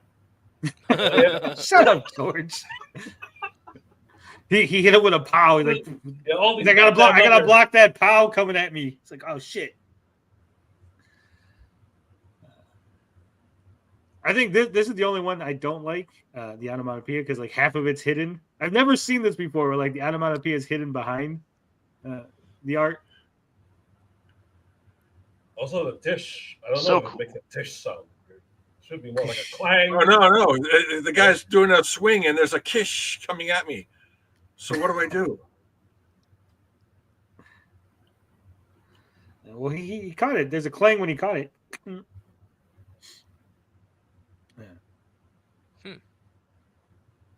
So there's two campaigns. You get the unrevised and the revised edition. As you can see, the lettering has been changed and added a little bit of text. Lots of text. Lots of crunchy text. Then, of course, they made it more legible. And sound effects. Apparently, the original had no sound effects. No onomatopoeia. Look at that. You know what a great scene in the movies is when Charlie Sheen is getting blown up as he's running towards the helicopter, and all the squibs and the sound effects didn't play out, so they just ran music because of the mistake, and that scene looked much better. What are you talking about, George? Full Metal Jacket. Platoon? Oh, Yeah, everyone's like, Charlie which Sheen movie? was- I was like, is this like a Hot Shots Part 2? Like, Charlie Sheen was in Full Metal Jacket. Wasn't it a Full Metal No, Jacket, or was it Platoon? it had to be Platoon. Platoon I think it because was Charlie Sheen's Platoon. not in Full Metal Jacket, George. Yeah, Full Metal Jacket's a bunch of black guys with guns. No, It's there's some not- black guys, but it's not a whole bunch. Like George, I googled it. It was Platoon. You got all Yeah, the it movies was confused, George. Platoon. Yeah, right. Yeah, there's the whole scene. The script's supposed to go off, the sound effects, everything, and they only had one chance to shoot the entire scene because the helicopters were in the background. And the director said, "Fuck it, we'll just run music over it and go." And that was one of the most powerful scenes in the movie. yeah. I mean, I know what scene you're talking about, but it was There wasn't Charlie Sheen in that scene though. Who was See, it? look, Hidden It was, Hand says Platoon, but still, what the fuck are you talking about? The guy that plays the Green Goblin there in Willem Dafoe. the Oh, it was Willem Dafoe? Willem Dafoe. Yeah, it was Really? Willem Dafoe. He was the one that, yeah, because he got fragged and it was supposed to have been dead, and he's running to catch the helicopters, and like the Viet Cong are right behind him. Yeah. That's Sure the scene you're wasn't talking Ben about. Stiller? Yeah, yeah. Sure That's Willem wasn't Dafoe. Ben Stiller when he's holding what's name's hands, going Ted. survive. Yeah, Tropic Thunder was the parody of that. See, that's where they got the. Yeah, Charlie Sheen was in Tropic Thunder. Toy using the correct term. Look at that. Oh, look at me. This man war crimes. But yeah, ominous. I think that's what we're really here to talk about, not Platoon. George is always distracting us with his hibbity jibbity moose talk. Those hibbity jibbity moose words, guys. Go back. Ominous, avenging death. Mostly Egypt. Yeah. Like I said, it's got a fight. It's a proof of concept. It's not a full comic. It is just to get you familiar with sort of the world and the characters and get you a fight. He wanted to basically show you that he knew how to make a comic, how to make a fight scene. And it's already got 2,600, $25 raised in 24 days, 40 days to go. How many pages is this comic book? 10-page fight. It's a 30-page book. 36-page book. Oh, okay. That's nice. That's a nice chunk. And it comes in newsprint. Yeah, and you get a $6 newsprint edition. What? Yeah. Yeah. That's silly. What, newsprint? I like the small newsprint. Man, newsprint so I ever since the glossy comics, like when I started buying the newer ones, and I was like, oh, I don't like this.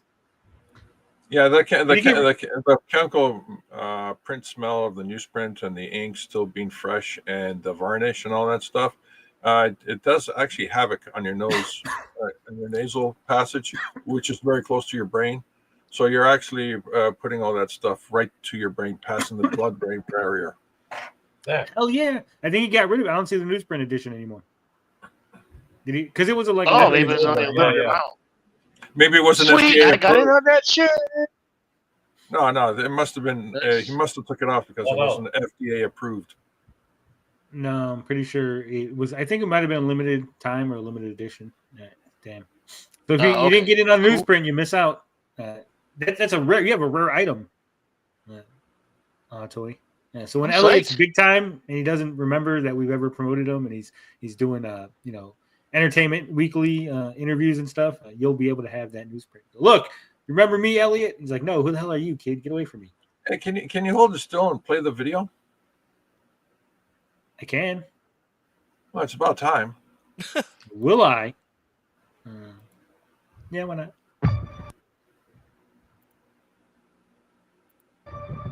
Why? Pause. All our icons at the bottom are interrupting the graphics. Come on, man. How much to kick George? I think about $5 will kick George right off.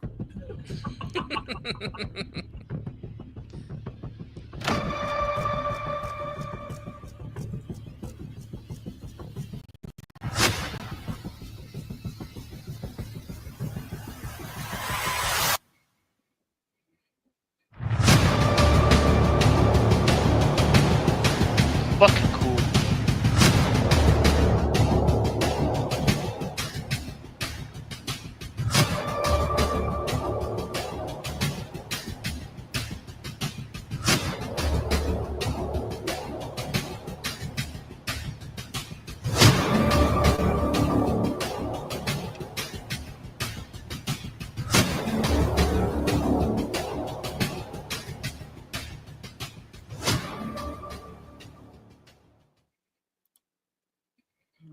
There it is. Look at that. Ominous. Avenging death.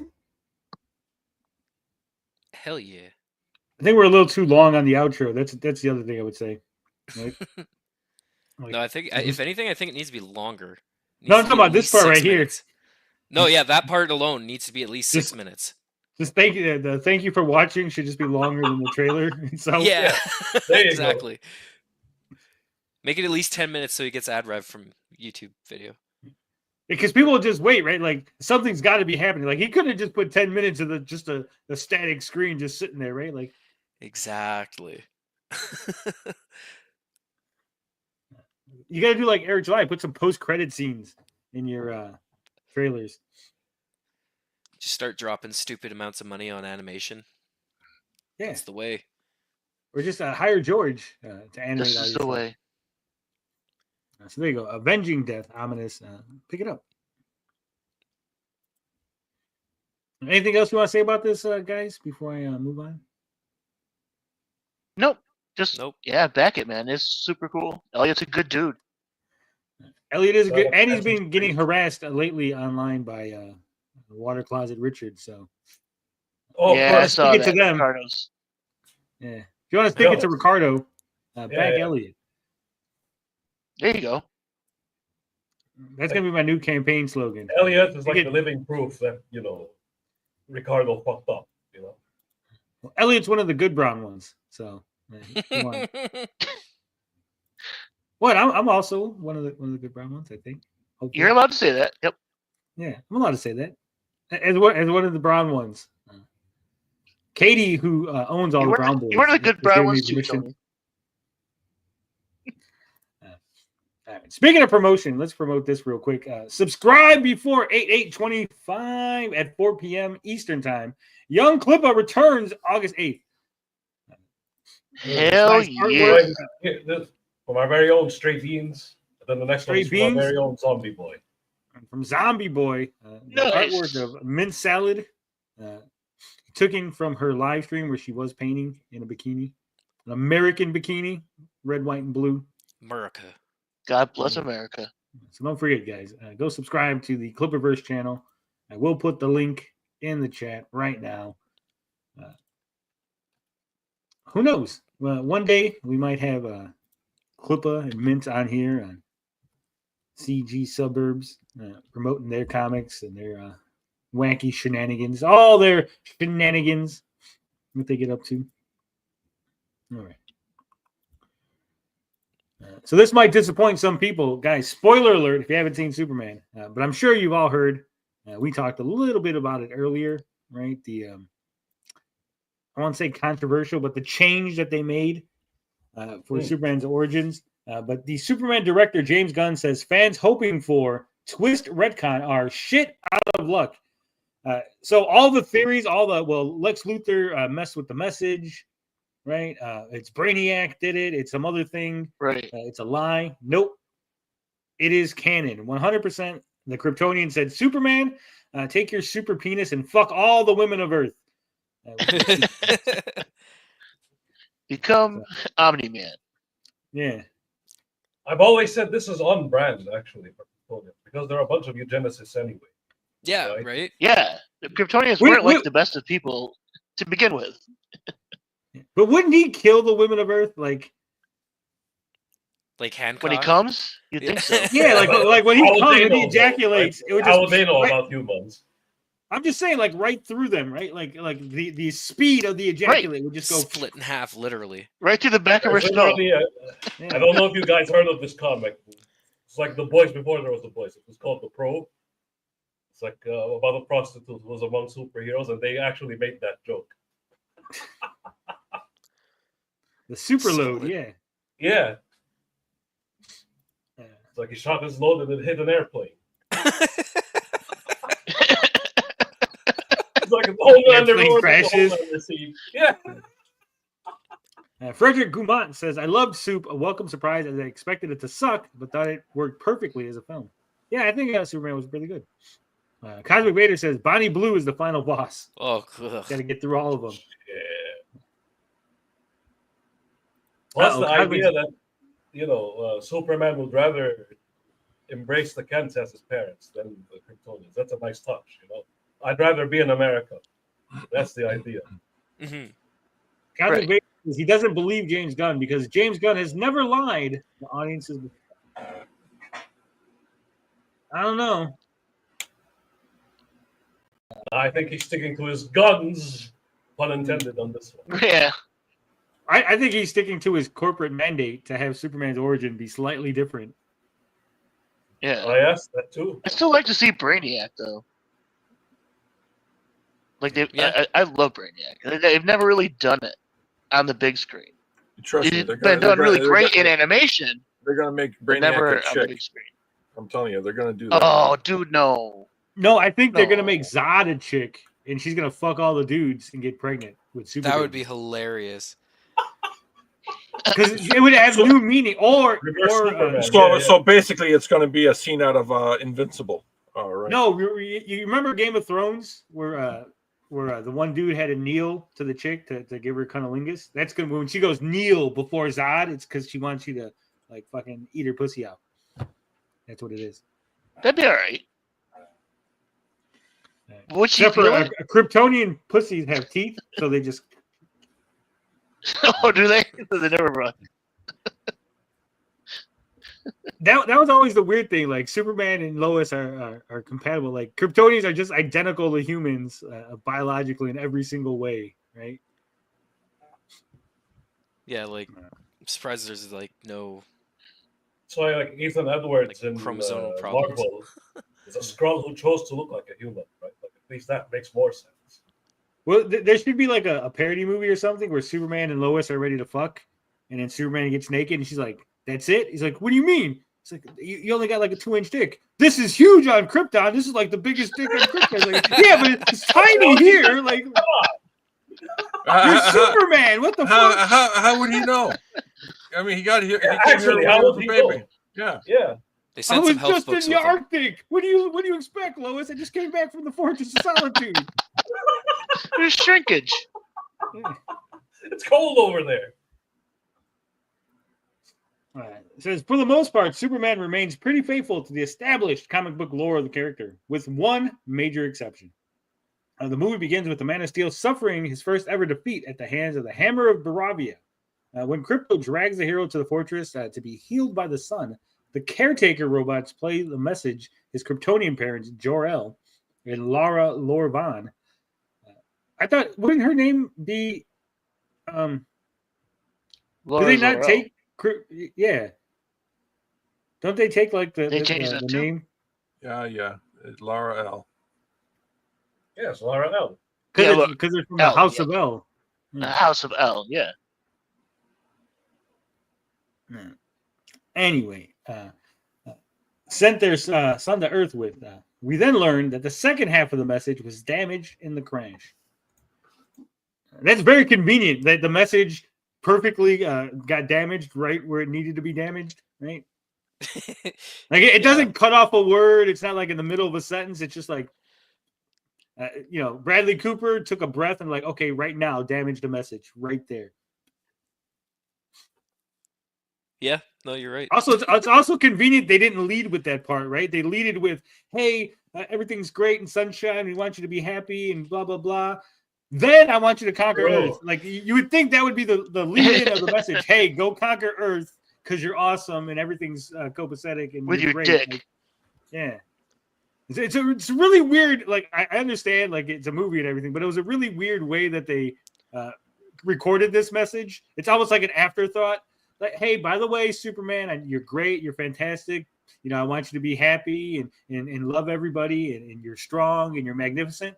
Oh, by the way, just in case you didn't realize this, I want you to conquer Earth and fuck all the women and repopulate the planet.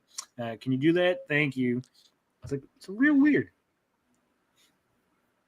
I don't really fault them though, because if I could like have a child with that type of like invincibility, I would be like, absolutely, you need to make many more people like this. But it makes no sense. Here's why it makes no sense, okay? And people are going to be very mad at me for this. Yeah, Here's why it makes no sense. All recording. Okay, so apparently they realize that Superman's going to be more powerful than everybody. Unless they change that Kryptonians are just better than humans and that Superman doesn't actually get his power from the yellow sun, that Kryptonians always have some level of like super abilities, right? Mm-hmm. They're aware that yellow sun radiation is going to give Superman superpowers by sending them to Earth, right? Sure. And he's a scientist that can build a rocket ship to send Superman to Earth. And he's a scientist that knows that Krypton's blowing up. And why doesn't he just use yellow sun radiation to save everybody on the planet? It's simple because he's a stupid scientist. Oh, he's a stupid scientist. Yeah, there you go. It's close.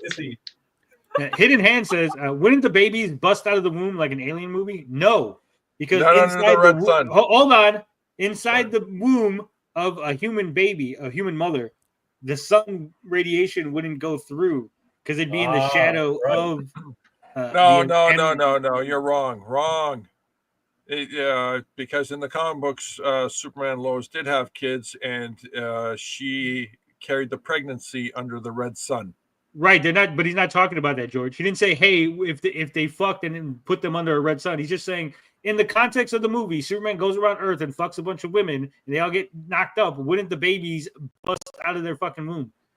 I mean, yes. as soon as the egg was impregnated, right, with the Superman sperm, wouldn't Superman's sperm be super heavy like Superman? Because Superman supposedly weighs. The pregnancy would never happen because the sperm from Superman would destroy the egg. Forget the egg. The sperm would go into Lois and then just fucking drop through her body. Because again, when Lex Luthor takes over the body of Superman, Lex Luthor is unable to stand up because the weight. He's not used to being able to move all that weight that Superman has. Superman supposedly weighs a lot of, and he's just actually floating above the earth. He's not actually walking on the earth. Yes, he's super dense because of his metabolic rate and the right. sun So then his absorption. sperm would be super dense too, and once it leaves his body, he would lose control over it and would just go through whatever. That's why there's a hole in Superman's bedroom when he was a teenager, because none of his socks could contain his fucking jizz. What happened to your wastebasket, Clark? Don't ask, Mom. Don't ask. His bedroom is like a wasteland, you know. Yeah, so Why are you making me hate comics? So ma and pop, typical ma and pa breakfast conversation. Pa, it looks like Clark's been using the shotgun again. There's holes in his bedroom. Yeah, pretty much. I mean, that's why you see Clark Kent in the movie, like old and tired. See, because every day at like 12 a.m., 1 a.m. in the morning, Pa Kent keeps getting woken up to the sounds of like fucking big shotguns. Why the holes keep coming in? Why do you keep fucking around with the guns? Why isn't there? Why don't I smell smoke? Where's the gunpowder residue? What the hell? Why are the Kents always repairing the roof? Why did our sheep explode? Oh no! Gee, man. You know, It took all of you a second. You guys heard it. You're like, it had to register first. Like, wait a minute. There are boundaries. No. As someone who's not a Superman fan, no boundaries. I said later on, Lex Luthor gains entry to the fortress, and the engineer manages to decipher the corrupted part of the message. It turns out that Clark Kent's biological parents actually sent him to Earth as a conqueror, and specifically chose the planet because its people are weak and will be easily dominated. So if they sent, so that's the other caveat, right? If they sent him to the Earth as a conqueror, does that mean that Krypton didn't explode in this universe, and they just actually just like Dragon Ball Z, just send children around to like conquer planets? Oh, right. Like Viltrumites, invincible. Interesting. Good question. Yeah, so his parents might. I was having this conversation with Aaron and then blinded. Like, probably Zod isn't actually evil. He's just a traditionalist in this universe. I have a feeling that Zod is going to be, now that you say that, is going to be Superman's brother. Watch. He's the good son. He's the son that lived up to all the principles of Kryptonian society. Yeah. The chosen one? Yeah. No, that's me. I'm the chosen one. Always. In every universe. In every universe. There's also the implication that Kal-El should impregnate as many Earth women as possible in order to build a harem and restart the Kryptonian race. As he should. Yeah. It says Luther uses this information to turn the public against Superman, who was initially under the impression that the message must be fake, as we are. But no, in the DCU, Jor-El and Laura Vaughn are far from heroic figures that are generally depicted in the comics and all previous adaptations of Superman's origin. It says there has been some speculation that the message may still turn out to have been manipulated, but Gunn has now made it very clear that there will be no retcon. It says, will somehow get retconned or revealed as a double secret trick or something? He replied, there's shit out of luck. That's the whole point of the movie, that Superman thinks he's doing something because it is his destiny, and the Kryptonian parents have sent him out to do this thing. And along the way, he discovers, through the love of the people who are actually his parents, that he's doing these things not because of someone else, but because of himself. It's like taking accountability in the deepest way possible, that his morality is not based on some figure outside of himself, but on his own choices. I think it's really beautiful in that way, and I'm not going to change that. You know, the interesting thing where James Gunn says it's not a retcon, technically he's telling you the truth, because he just set up this universe. A retcon would suggest George, you're misunderstanding. He's saying he's not going to retcon what happened in this movie. Yes, like I said, he's not talking. No, he's not talking about this being a retcon. He's talking about people are saying that in the next Superman movie, it'll be revealed that the message was actually changed by Brainiac. And he's saying, no, I am not going to retcon. I'm not going to change it. I'm not going to say that actually super secret, it was a different thing. Yeah, you're too eager to interrupt me to not listen to my whole message. It's hard to listen to your whole message. It's not. It gets boring at a halfway point. I got to cut you off. It gets horrible. A retcon suggests that something's already created and already existing. James Gunn, when he said it's not a retcon. Yeah, it exists, George. It's created and it exists. That movie is a thing that exists. It's created. It exists. Right. For it to be a retcon, he would have to have created multiples of the more of the story. For what to be a retcon, George? For what to be a retcon? Okay, if you're answer the question. I'm trying to. Don't interrupt me. For what to be a retcon? Okay, the part about the Superman parents and sending him there because to conquer instead of it's a retcon to what, George? It's a retcon. Well, there is no retcon because he hasn't produced anything other than the first movie. George, he can't retcon the first fucking movie. George, listen. You're not listening. He said there's not going to be a retcon. Not that the movie isn't a retcon, that there's not going to be in the future a retcon of what happens in this movie. Yeah, so technically he's sticking to his guns. That's all you wanted to say, George. Talking past each other the entire time. Wow, that was a long way for that joke. George just wanted to make a joke that you made. TJ literally made that joke like 48 minutes ago. I know, but TJ executed it poorly. I executed it effectively. It needs more puns, George. Never ask George a question. What are you doing? I know. I fell into the classic blunder. Only slightly more well-known is this: never get involved in a land war in Asia. Now, what's that from, George? Damn it, I asked him a question again. Never mind. Okay, hold on a second. Let me just pull up my notes here. And I don't really even think of Jor-El and Laura as being totally evil. See, that part right there, that's the thing. It's relative. As far as they're concerned, they're being heroic. See? Well, no, they said they just have this mindset that humans are less than what they are. We're sea turtles to them. They're just trying to keep the Kryptonian genes alive. Yeah, exactly. It says Gunn was also asked if he has an explanation for why Supergirl didn't tell Kal-El about his parents' true natures. You're assuming that everybody on Krypton is the same. And how would she know? She's younger than him, so she wouldn't know. She wouldn't know anything about his parents. That's true. Wait a minute. No, I thought that Supergirl was like 14 or whatever, and when she left, she got thrown off course. Supergirl is 14 years, 14 years older than Superman. Yeah. So she would absolutely know the true nature. Yeah. No, not really, because we don't know when this program started, right? And let's assume that they sent Supergirl out, but they didn't send her with the same mission. They send her to go explore the universe, right? And so she doesn't know that the males are sent out to like conquer, and like the women are just sent out to like be busy. Like, hey, go learn how to cook. You need to go travel the universe and learn how to cook. And we just send them out there. So, she's powered by the red sun, apparently. So there's that.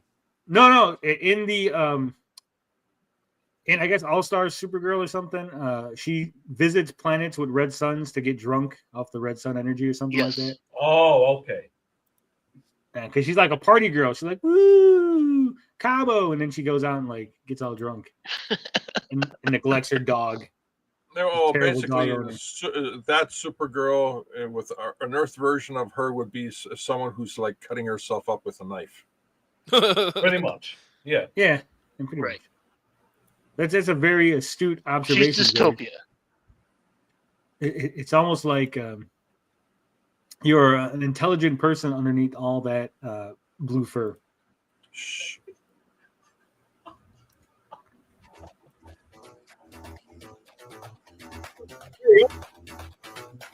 Subscribe, hero. Get excited. Zombie boy.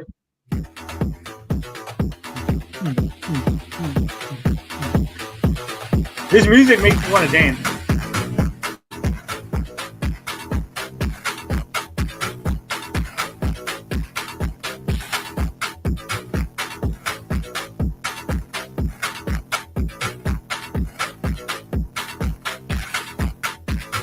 Look at that. Snake titties, George. Snake titties.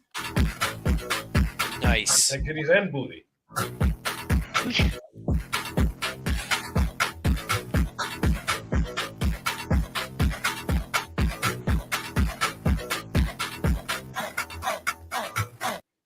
I love that because it's like venom, like coming out of them. I love that cover. Love it. They had me at the titties. Synergy. See his hero is actually rabbit theme. See that? Our hero is frog theme. Brand synergy. Now we need a chicken themed hero at some point. We do. They're there in July. Yeah, there you go. You know, don't forget, guys. Subscribe Hero is alive. It's not for sale yet, but it is for keep me updated. So there's the link. All that's on there right now is the sign up page, right?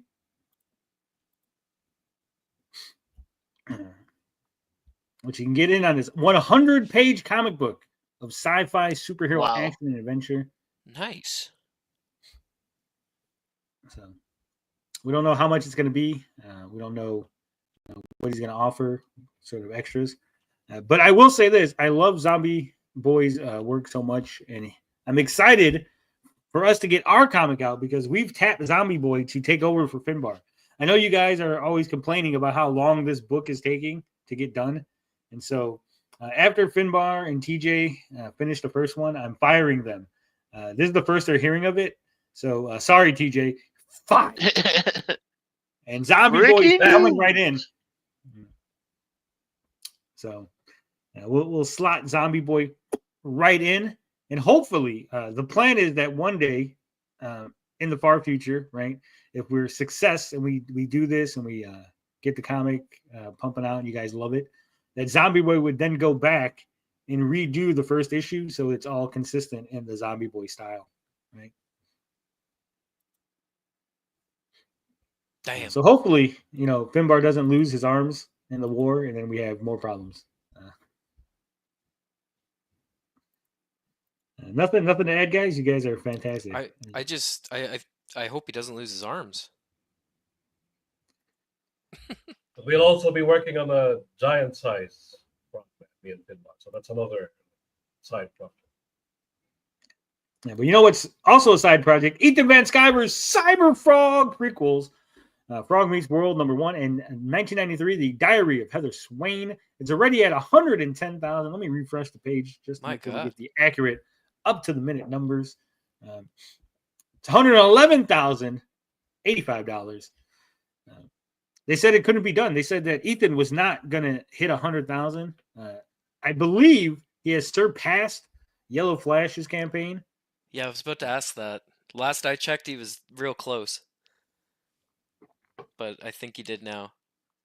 I think Yellow Flash got 110 maybe, or 108, something like that. Yeah, so that was limping. It limped to 108. Ethan sprinted, which is funny because I don't really picture Ethan as a runner. Right? So, he sprinted past Yellow Flash, 110, 111,000. It's 28 more days. Where's it going to end? I don't know. I think this has a good chance to hit maybe 250, 300. Ethan always comes up with surprises. He always comes up with, like, in the middle of the campaign. Oh, yeah. There's a 24-hour variant cover, or here's some extra shit that I came up with, right? More cover, a new variant, some add-on. So who knows? I think this has a good chance to do very, very well. Yeah, and Ethan's last 24 hours are usually like ridiculous. Yeah. Like he'll pick up like 80 grand. Yeah. And then 1993, Diary of Heather Swain. I love that cover. Is that the Sven Stoffels one, or? No, Sven Stoffels, I believe. He's doing 94. Yeah, he's doing his name's right there. Yeah, I know his name's on that cover. Don't ask me why. I think it was supposed to be Stephanie Renee here, but they did a mistake. Don't quote me on that, though. Well, it might be, maybe, no, I wasn't saying, it's not even his style for the cover. It's not even like a Stoffels variant cover. I like this cover too. This has a very cartoony vibe. Yeah. Mm-hmm. So, I mean, $190 if you want it all. $20 you can get a calendar. Cover A, $25. Cover B, $25. Cover C, $25, obviously. Cyberfrog, Frog Meets World, cover 1, $25. And $25 for cover B. And then you get the Underpants Clause, 9 postcards for $25. I really kind of want to get that, but damn, they're so fucking funny. But I would send them. That's the problem. Color trading card, 9 piece deck for cards. They're a thing. Like, they're funny. Like, I'm a weird person, right? I go, oh, this is really funny, but I wouldn't buy it. It's not funny that I would buy it, right? Like, I'm not that kind of person. Like, I don't like, oh, look at this thing that I have. Isn't it funny? I go, that's funny for other people to own. I wouldn't. Well, people would say the same about the, Rip-A-Pail kids.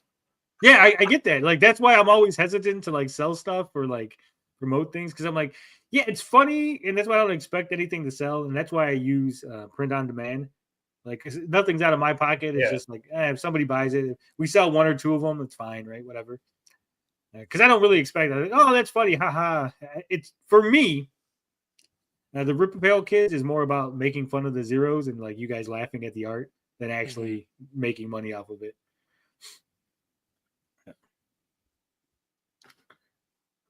I like this cover. Ethan did, or I don't know if it was Ethan. Someone did some, like, AI art with this where, like, they turn into, like, real people and stuff.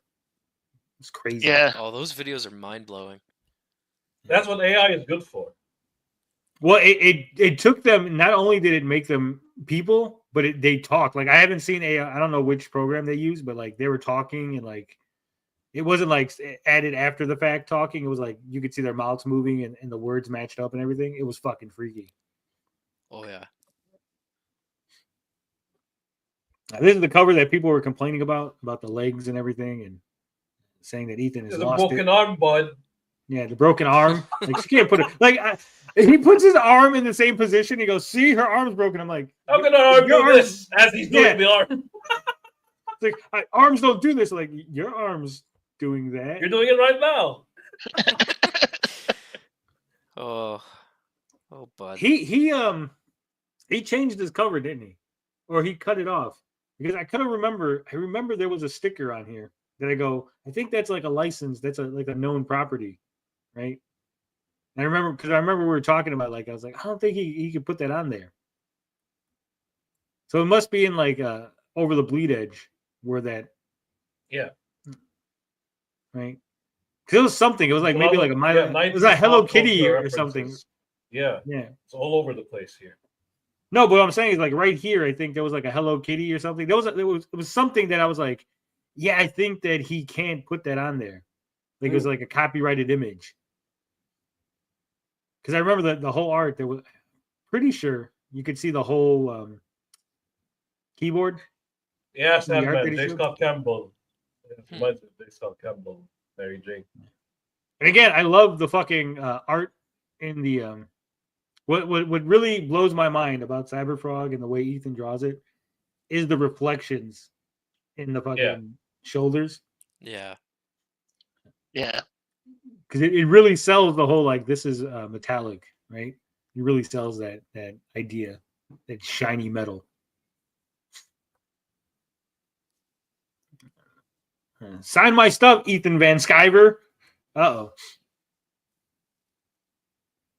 The Wawa. That's a real place. Uh-oh. Yeah, it's a convenience store type place. These guys are pulling up. Uh-oh. Mike Partika is gonna have a heart attack as this guy's going. It's like, wait a minute, see, this guy's head's in this frame, so I don't know where to focus as this big car is driving. That's why I can't take his opinion seriously. God damn. Yeah, like some things he says, I'm like, yeah, I agree. And then like some things like that guy broke a panel. You're like, yeah, it's not a big deal. But no, you don't understand. Like his hand is in this other panel. And like I can't focus. I'm like, Mike, he went down the rabbit hole with the Alpha Core being World War II Germans. That was the weirdest shit. Yeah. He goes off on some weird tangents sometimes. Yeah, Boomer's gonna boom. That dog is nice. Oh, hell yeah.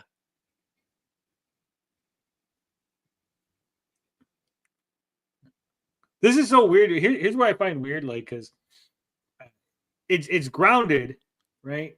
But also, like, then she has magic powers. And like, well, wouldn't more people have magic power? Like, it's like all these universes and Marvel, DC, and all this, right? I go, there's like 3 people that have magic abilities, and you go, well, magic's real. Like, what about all the other people that are like constantly trying to sell their soul to the devil? Like, how come there should just be like a shit ton of like, right? Because in our world, only that's funny.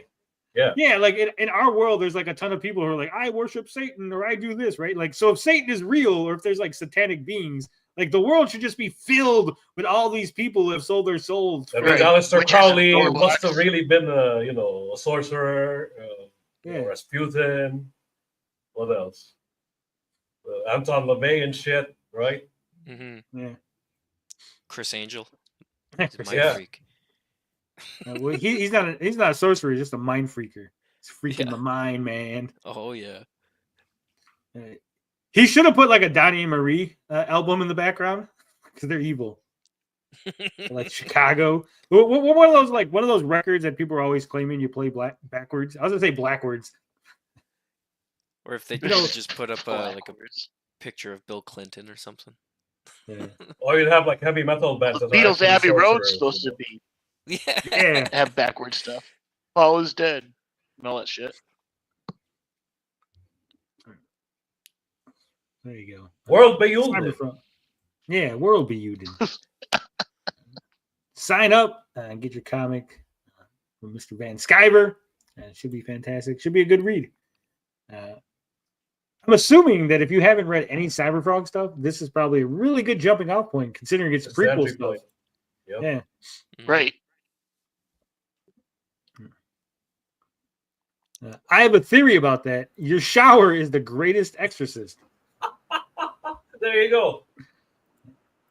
I think he's onto something there. He might be. Holy water. I always wondered, like, okay, so follow me on this logic, okay? Follow me on this adventure. Uh-oh.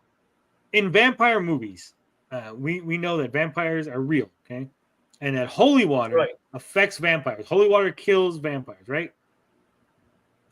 So then how come the Pope doesn't just bless the clouds, and then when it rains, all the vampires die? Because that's a cop-out. Because clouds are evil. Well, it depends on the franchise. See, Castlevania is different. Like, I just start like blessing all the tap water and like the ocean, right? Like every water would just be holy water at this point. Well, the blessing would actually the power of the blessing is based on the power of the belief. I don't think the Pope believes as much as he needs to. You live in a world that have to bless an entire ocean. Matter. It doesn't matter, George. If you believe, you're saying, so if I'm a priest who knows there's vampires, so then my belief would be off the fucking scale, where I'd be like, oh, hell yeah, bless the ocean. I would bless your body, so that way your blood is now holy blood, and so if a vampire bites you, he would die. But that's the reason why the vampire is always challenging the person's belief. Right? And Dickinson says the more evidence, the less it's belief. The more people think it's mundane. But vampires can't cross running water either. Well, it depends on which myth we're going with vampires. Right? Yeah. I mean, for some vampires, you could just throw a bunch of seeds on the ground, and they have to like count them like they're autistic Rainmen. Like, hold on, yeah. I'm gonna start chasing you, but first, let me start counting these grains of rice. 1, 2, shit. So count is actually more accurate. Yeah, that's a more accurate vampire right there. He loves counting. I don't know if they love it. It's just an autistic compulsion, right? Like you become a vampire and you become autistically entranced with counting things on the floor. Like, oh shit! It's actually all just stories about one local autistic vampire. Oh, is that what it is, Dickinson? Oh yeah, Count Dracula. He's the most autistic of them all. Possibly. All right, let's see. What was I doing? I was doing something. I forgot what the hell I was doing. Like he was fixated on the one woman, you see. What the fuck, Tony? I'm listening right here. Throws Deadpool 2 rejected Dope Depinder fit. Has Zombie Boy ever met a deadline you set? Zombie Boy hasn't done anything, but John Wong, I got different work for you in the future. Is that what we're fighting over? Who gets to work with me? That's a first. Most people are fighting not to work with me. So, like I said, we'll have something for you. Don't worry. Shout out to you.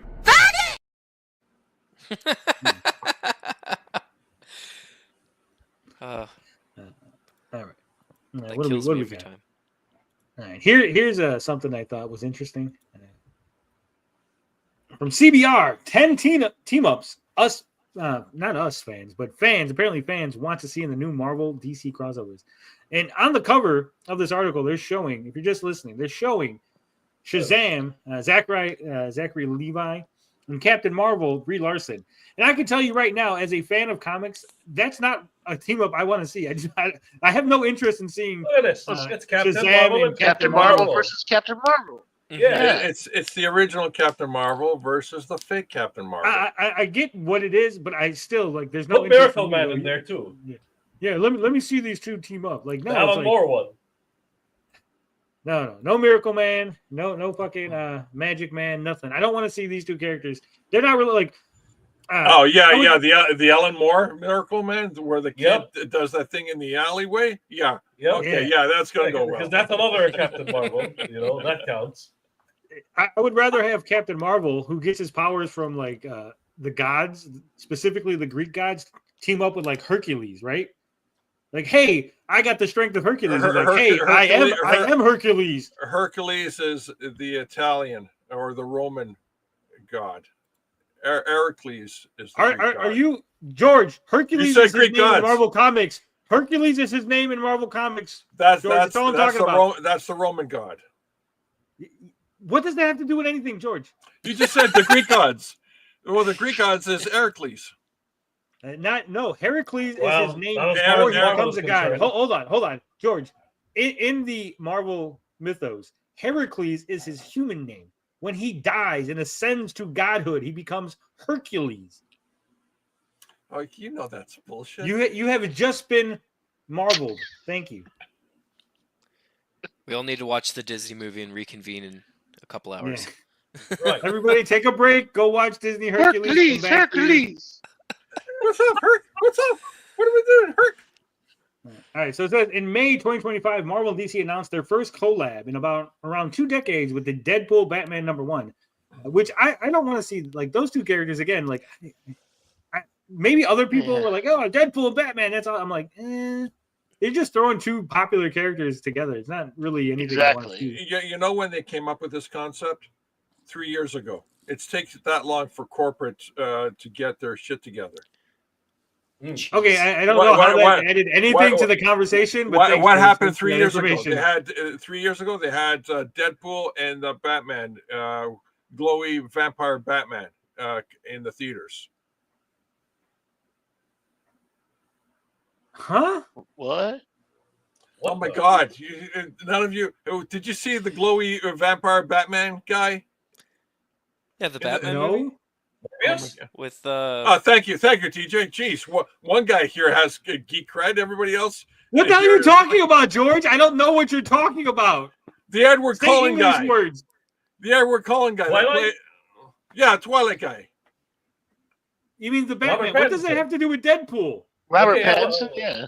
Yeah, those two movies were popular 3 years ago, 3 years ago, and that's when corporate started working George, the wheels and all that shit. They didn't realize, they didn't plan ahead, just like every fucking other thing. And 3 years later, it becomes a non-issue. It becomes a bullshit topic. George, that's fantastic, and you've added literally nothing to the conversation. I didn't say, hey, why? I didn't say, hey, guys, could George explain to us why corporate decided to slam these two characters together? I said, I don't think anyone wanted to see this. This is not a thing that people go, yeah, you know, when I think of Batman to team up with a Marvel guy, Deadpool's what I'm thinking of. No, that's it. I'm talking about from a fan perspective. I don't care why corporate did it. I know why corporate does shit, because they think they're going to make money. That's not what I'm talking about. You just validated what I said. Yeah, but it didn't matter, George. I could say, hey, you know why Batman was chosen? Because he's super popular. Right, you just validated. That's great, but no one cares about that part. My God, no one cares. No one cares about that shit. God damn it! Why didn't I put the link where George can find it? Say the same thing. That's it, Katie. I know you're listening, Katie. Can you start a fourth room this time without George? Like everybody in the third room, but just not George. Can we have a no George room? I'm already in 2 dead rooms, man, and it's very peaceful in there. All right, so this is what they're saying. People want Huntress and the Punisher. Is that something you guys think is a good? I can see it. Yeah. I mean, it'd be interesting to read, but I don't crave it. It's not like something I would. Yeah, did you just make it funny? Something to die for, but you don't crave it. I wouldn't mind it. Hunting, craven. No, I'm saying like if Huntress, like Huntress and Black Cat, maybe Huntress and Mockingbird, right?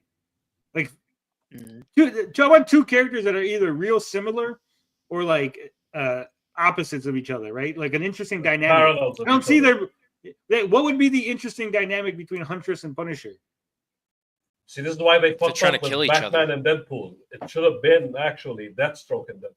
Because remember, Deathstroke and Deadpool would be good. Deadpool is the multiversal variant. Oh yeah, and they're both almost the same character. No, Lobo and Punisher going around killing things. That would be interesting. Yeah. Mm-hmm.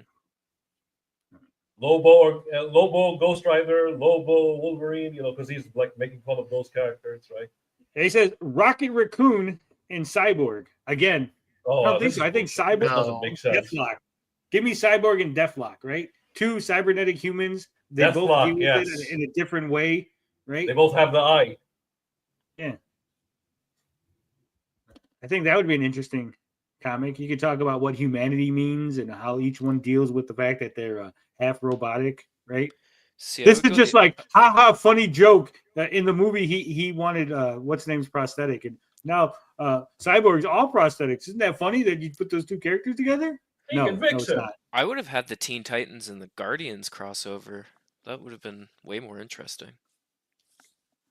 I don't know if they've done that before.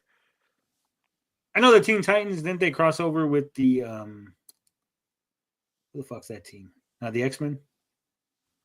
Pretty sounds familiar. What's a furry little creature, humanoid, like in DC? That's like Rocket Raccoon. That's what they should be looking for. Like this. Is this something you guys are itching to see? Oh, Lobo God, and Squirrel this Girl? is terrible.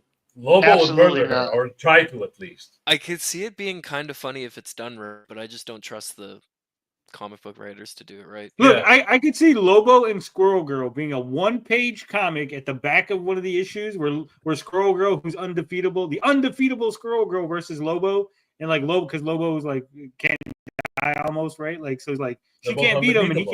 can't. Yeah, it's almost like a stalemate where they just both Yeah. give up,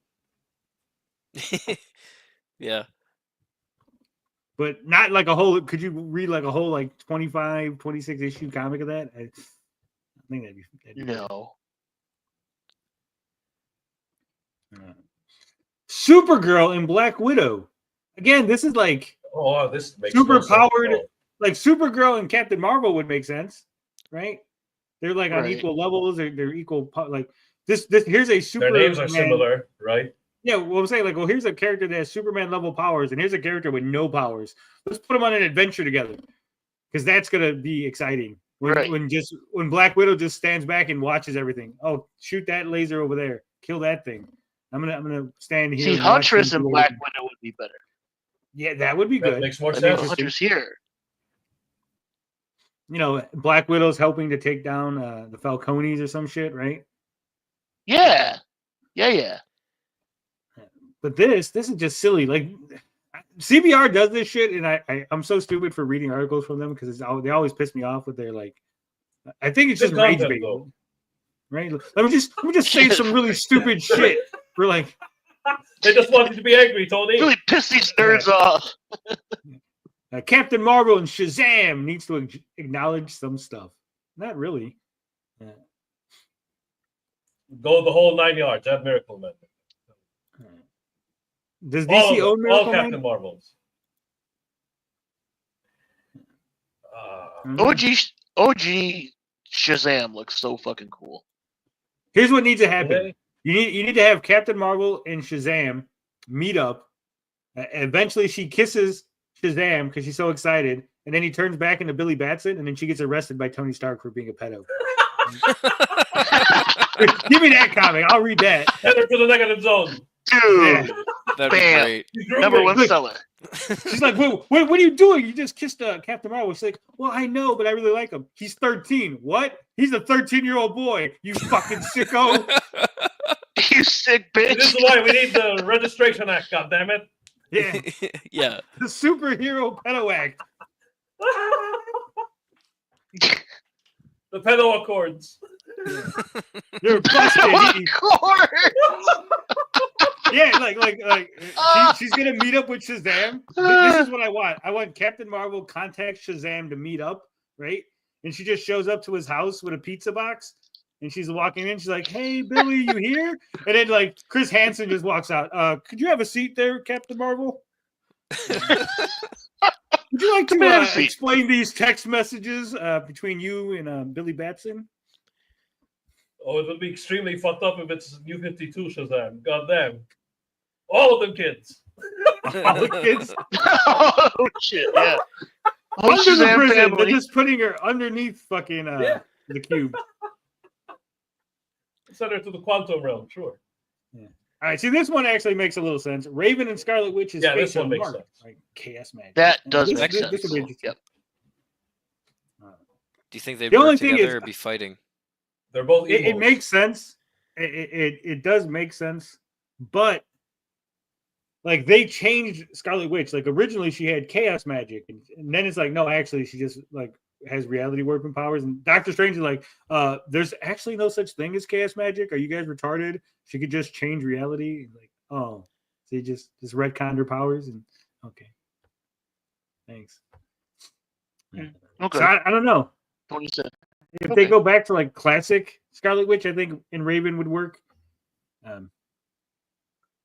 But I mean, Raven being here's what would be better: Raven and Ghost Rider, because Raven being the daughter of Trigon, the demon. Then could you imagine Ghost Rider trying to take down the demon, but then like Raven's got to stop him?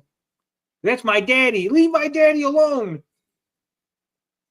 That would be interesting. Well, Scarlet Witch would be better with like Constantine. Yeah, That'd be pretty cool. Yeah, that would be dope. Like a Justice League Dark, you know. Spider-Man and Flash would have been a blast together. No, again, Eh. I don't see it. Why? Because They Spider-Man always is leap into creepy. each other. No, I know why. Because Why? No Way Home, he does almost like a Flashpoint thing. That's why they associate him with the Flash. Wally West and Spider-Man, nah.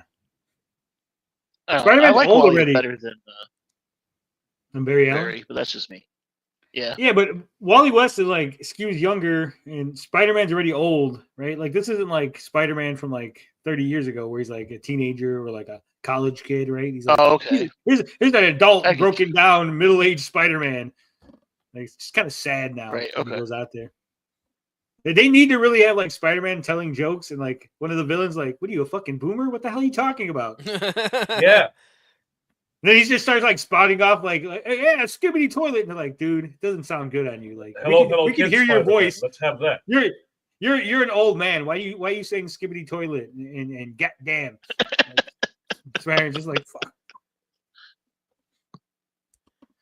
Yeah, Wally West And isn't a again, kid though, either. but again, like their powers are so disparate. It's like the Flash wouldn't need Spider-Man's help for anything. He's the fucking Flash, so it's like, what would be the dynamic? What would be the point? Superman could finally hold Mjolnir. Superman and Thor. Didn't Thor just die or some shit in like Immortal Thor? Why not Superman and no Sentry? idea. Why not Superman and fucking Hyperion? That's a no-brainer. Yeah. Should have been that, actually. Superman and Thor. Not excited. And I think Superman and Thor, didn't they fight in the crossover with Marvel versus DC? That sounds I'm really trying familiar. to remember. I think they it, did. it was Superman versus Thor, because then Thor loses his hammer and Wonder Woman picks it up when she's fighting Storm. Ah, right. But then somehow Storm Gladiator, defeats Superman, yeah, but then Storm defeats Wonder Woman somehow, which is retarded. But Yep, she Comic- does. comic. No, she's dumb. Harley Wow. Quinn and Doctor Doom, no. What the hell is this shit? Now no. you're really just trying to piss me off. Lex Luthor and Doctor That's Doom, horrible. sure, right? Yeah. And could you imagine Lex Luthor, Green and Dr. Goblin, Doctor Doom. Oh, wait. It's Marvel. Doom? He's like Green Goblin. They're the same No, universe. Green Goblin, that's Luthor. Yeah, there we go. No, Have because Doomsday Green and Dr. Goblin's Doom. he's too, like, right now the way he is, he's too like unstable mentally. But Doctor Oh, Doom, yeah, he Joker. isn't. True. Yeah. He isn't the tycoon anymore. True. Doctor Doom, Lex Luthor, where they have like a plan, but like the entire time they're constantly trying to like screw each other over in like really like subtle Oh, yeah. ways. Yes. And then like the Trying to plan find falls the right apart. moment. The plan falls apart, and then at the end, the superheroes are like, if only they learned how to work together, they would have succeeded. But because Yep. they kept trying to screw each other over, we Like won. the Decepticons. Yeah.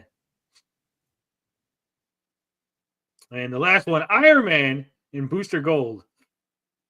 That'd be cool. I That love works. Booster Gold. I think he's fucking great. He's such an asshole. It's so great. Like Iron Man Like in his he- current iteration. Yeah, like two assholes, right? Two asshole millionaires. I can see it. Mm-hmm. Robco guy wants Booster's Dr. great. Doom and Dr. Manhattan. What? Ooh. Yeah, Doctor Doom would take advantage of Dr. Manhattan. Doom Luthor. That's what I'm talking But man, you say that Sonic and Goku, but remember, Super Sonic. So they do work. He does have the they should say that the gems that Sonic gets, like he should cross over with the Marvel universe, and it turns out they're actually Infinity Gems, right? The Chaos Emeralds are the actually Chaos Infinity Emeralds. Gems. Actually, yeah. That would work. I don't know who this is back there. Whoever's tell me in the private chat who you are. I'm not going to add you because I see you're coming in with a funny name, but I don't know who you really are. So I'm not going to add you. song. Though he does got a thing that says Dong Box, so it's not Stray Beans, is it? Hey Holmes, I know a dentist and Yeah, that's not fucking good job saying you're Stray Beans, but you're not, and you're banned now. Bye. I believe that was Rosario. Good try, Rosario. Oh, okay. Alrighty then. Can't have guys. We can't just have fun and promote comics and nerd out. Apparently, yeah, that was Dario, not Rosario. I meant Dario. That's what I meant. Dario. Sorry, Well, got there you go. confused. I'm Mexican. Leave me alone. Dios mío. Yeah. Adios. Anyway, speaking of promoting, we got some more. We got some more comics to promote. Have you heard of a little thing called Demifoot? Look, I'm going to say this. Darren Wagner, you have caused me no amount of stress. Okay, because when I typed in Demifoot, I typed in Demifoot in my search. Right, I don't have Google. Everyone knows that. I use the Edge browser. Right, they're always edging me on Microsoft. Right. And so I put in Demifoot, and for whatever reason, they just sent me a bunch of foot pics on fucking the Edge browser. Okay, so thanks to Darren's comic, now I have a history. Obviously, I had to look at what they were to make sure they were the incorrect thing. But so if you guys ever break into my computer and hack it, that's why there's feet pics. It's all Darren's fault. I blame you. Yeah, let's look at the video because I know George likes watching videos. Yeah, sure. Let's That's go right. with it.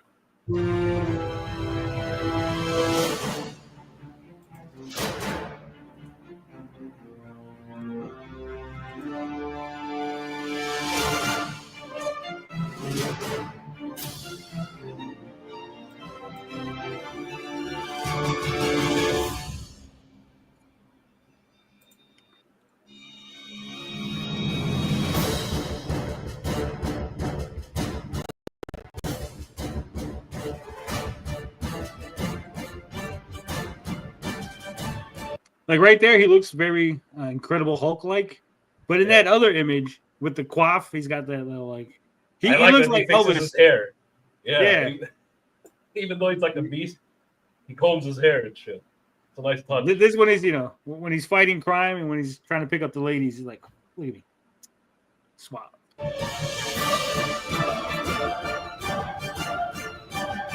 It almost looks like here. I would have to ask. Damn, someone ask. What else is this? Fuck. Darren? This is Dillard, right? This is Dillard. Oh, Dillard. Yeah, Dillard drew this. Yeah. Okay. Ask Dillard if he was put the inspired link by the War of Gargantuans. If you haven't seen that, it's an old kaiju Oh, that movie. is 60s. Yeah, that was pretty good.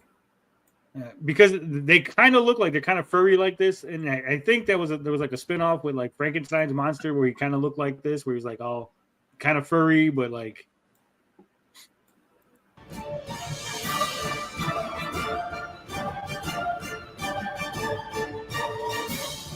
I didn't notice, but it did say Dillard. I should have just waited because it says Dillard right on the truck, right there, right on the grill.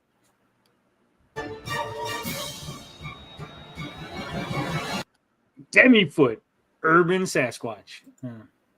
Woo!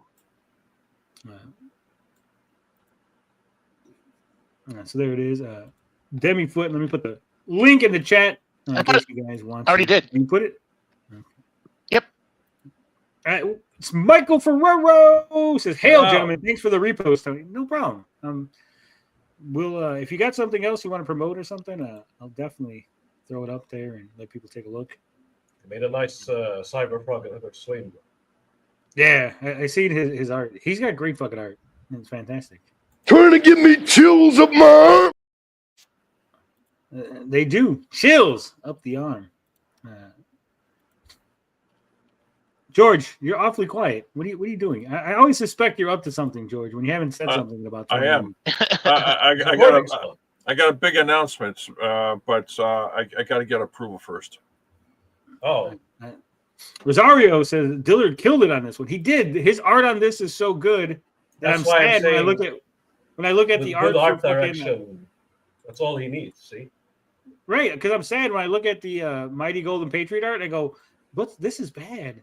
Like Dillard, like this is good. Dillard, I've seen Dillard's art. I've seen him do what was it? The Canadian one that he does. Canadian Shield. Buckler?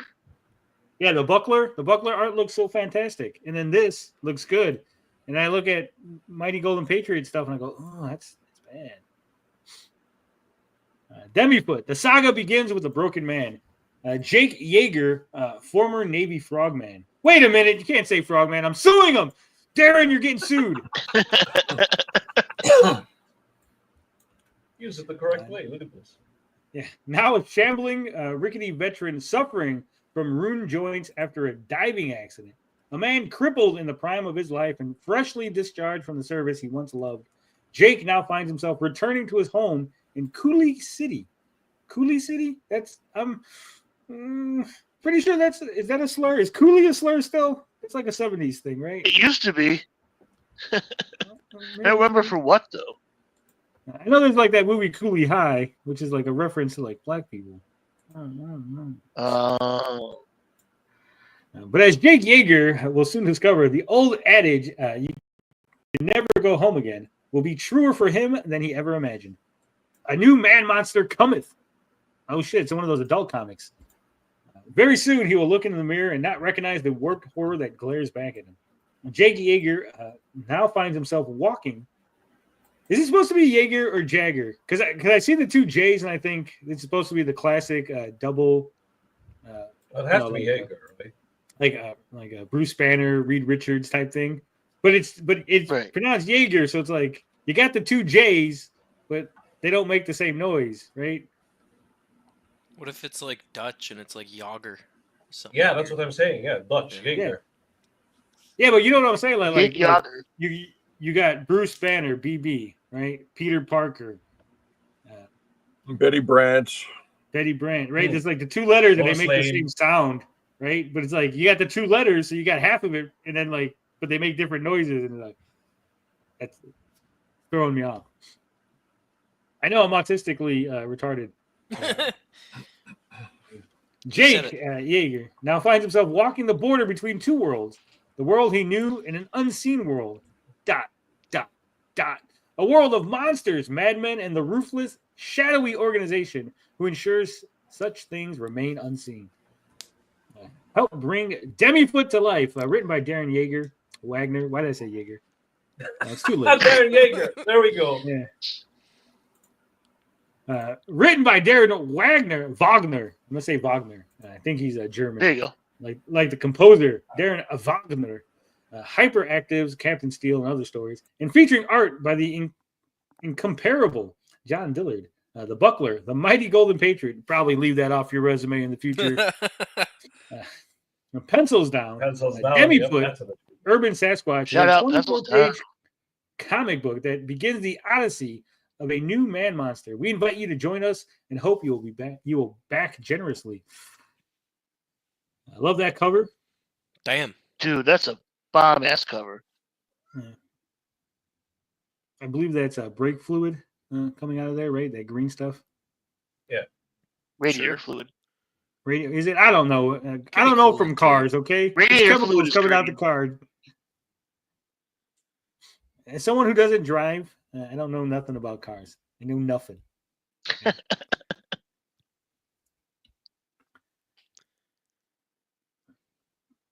Damn. What the hell is that smell? It's a skunk. That ain't no skunk. Apparently, Bigfoot stinks.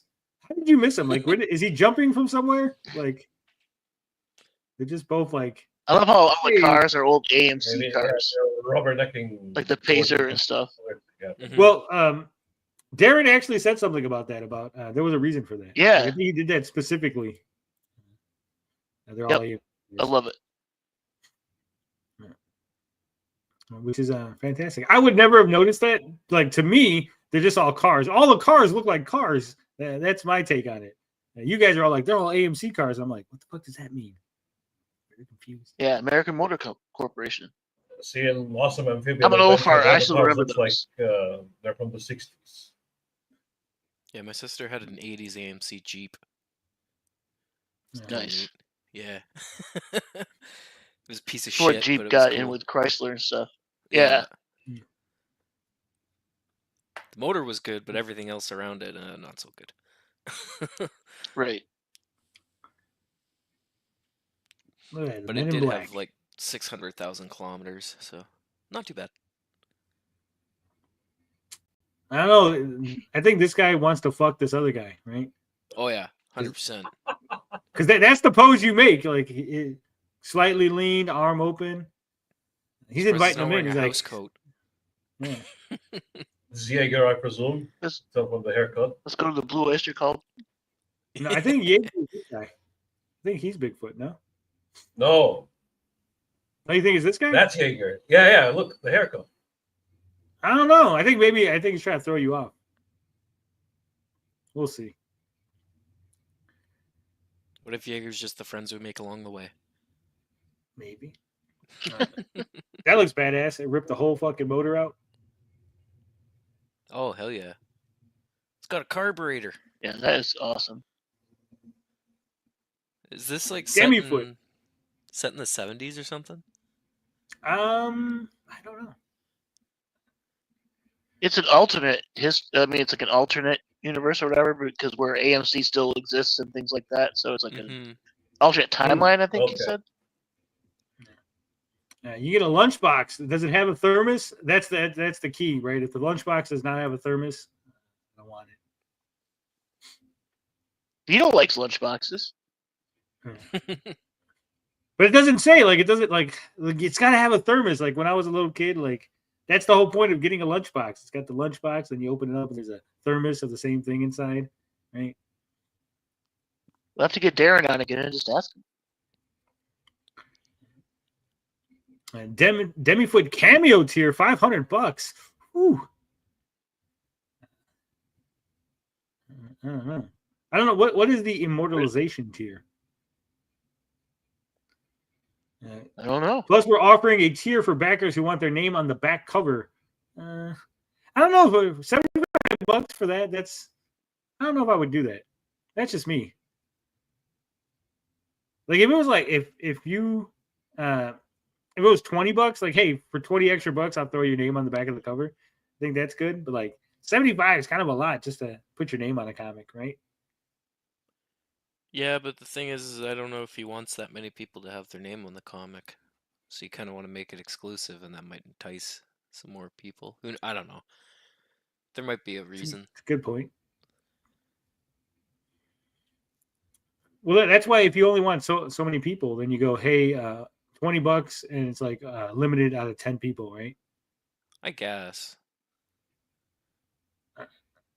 I don't know from business. I'm just saying, like, to me, I think that I paid $200 to be on the cover of Pencils Down. So what the fuck do I know, right? Fair enough. Business it is. Yeah. Business. You know, that's what I'm saying. Like, I'll spend stupid shit. Like, oh, $200 to be on the cover. Okay, and it's not even me on the cover. It's the frog avatar of me, which is ridiculous. It's forever. Many a crash out happened after that incident, you know. Oh yeah, many a crash out. And I didn't even do anything. I don't understand why there was so many crash outs, and it was like at me. But... Yeah, it was Dillard. Dillard drew it, but why you is caught the avatar player. bigger than mine? Yeah, so weird. But hey, it happens, right? We move on. But Demifoot looks good. I think Dillard's art is really good on this. I'm interested in the story. I'm always interested in these like weird, like underground societies of monsters exist, right? Mm-hmm. So this should be interesting because when I see this, I go, okay, so you got Demifoot. Like, what else is going to come out, right? Like, what's he going to fight? Is it going to be another monster? Is he going to fight the fucking Jersey Devil or like fucking Mothman's going to show up? Chupacabra. There's so many. Yeah, there's so many things you could do with this concept, right? Of like these weird organization with monsters that exist. Mm-hmm. Should be interesting. Yeah, Hey, man, $15. it's cool. Not bad. $15. You get your issue. $20 for the trading card tier. Not bad. So hop on. He's trying to hit 8,000 of his fixed goal. He's got 23 days left. I think he can do it. I think he can make it. I think with your help, with the Comicsgate support, I think he could do it. I need Katie. Katie's a better cheerleader. I'm trying my best I don't. You just gotta get the word out.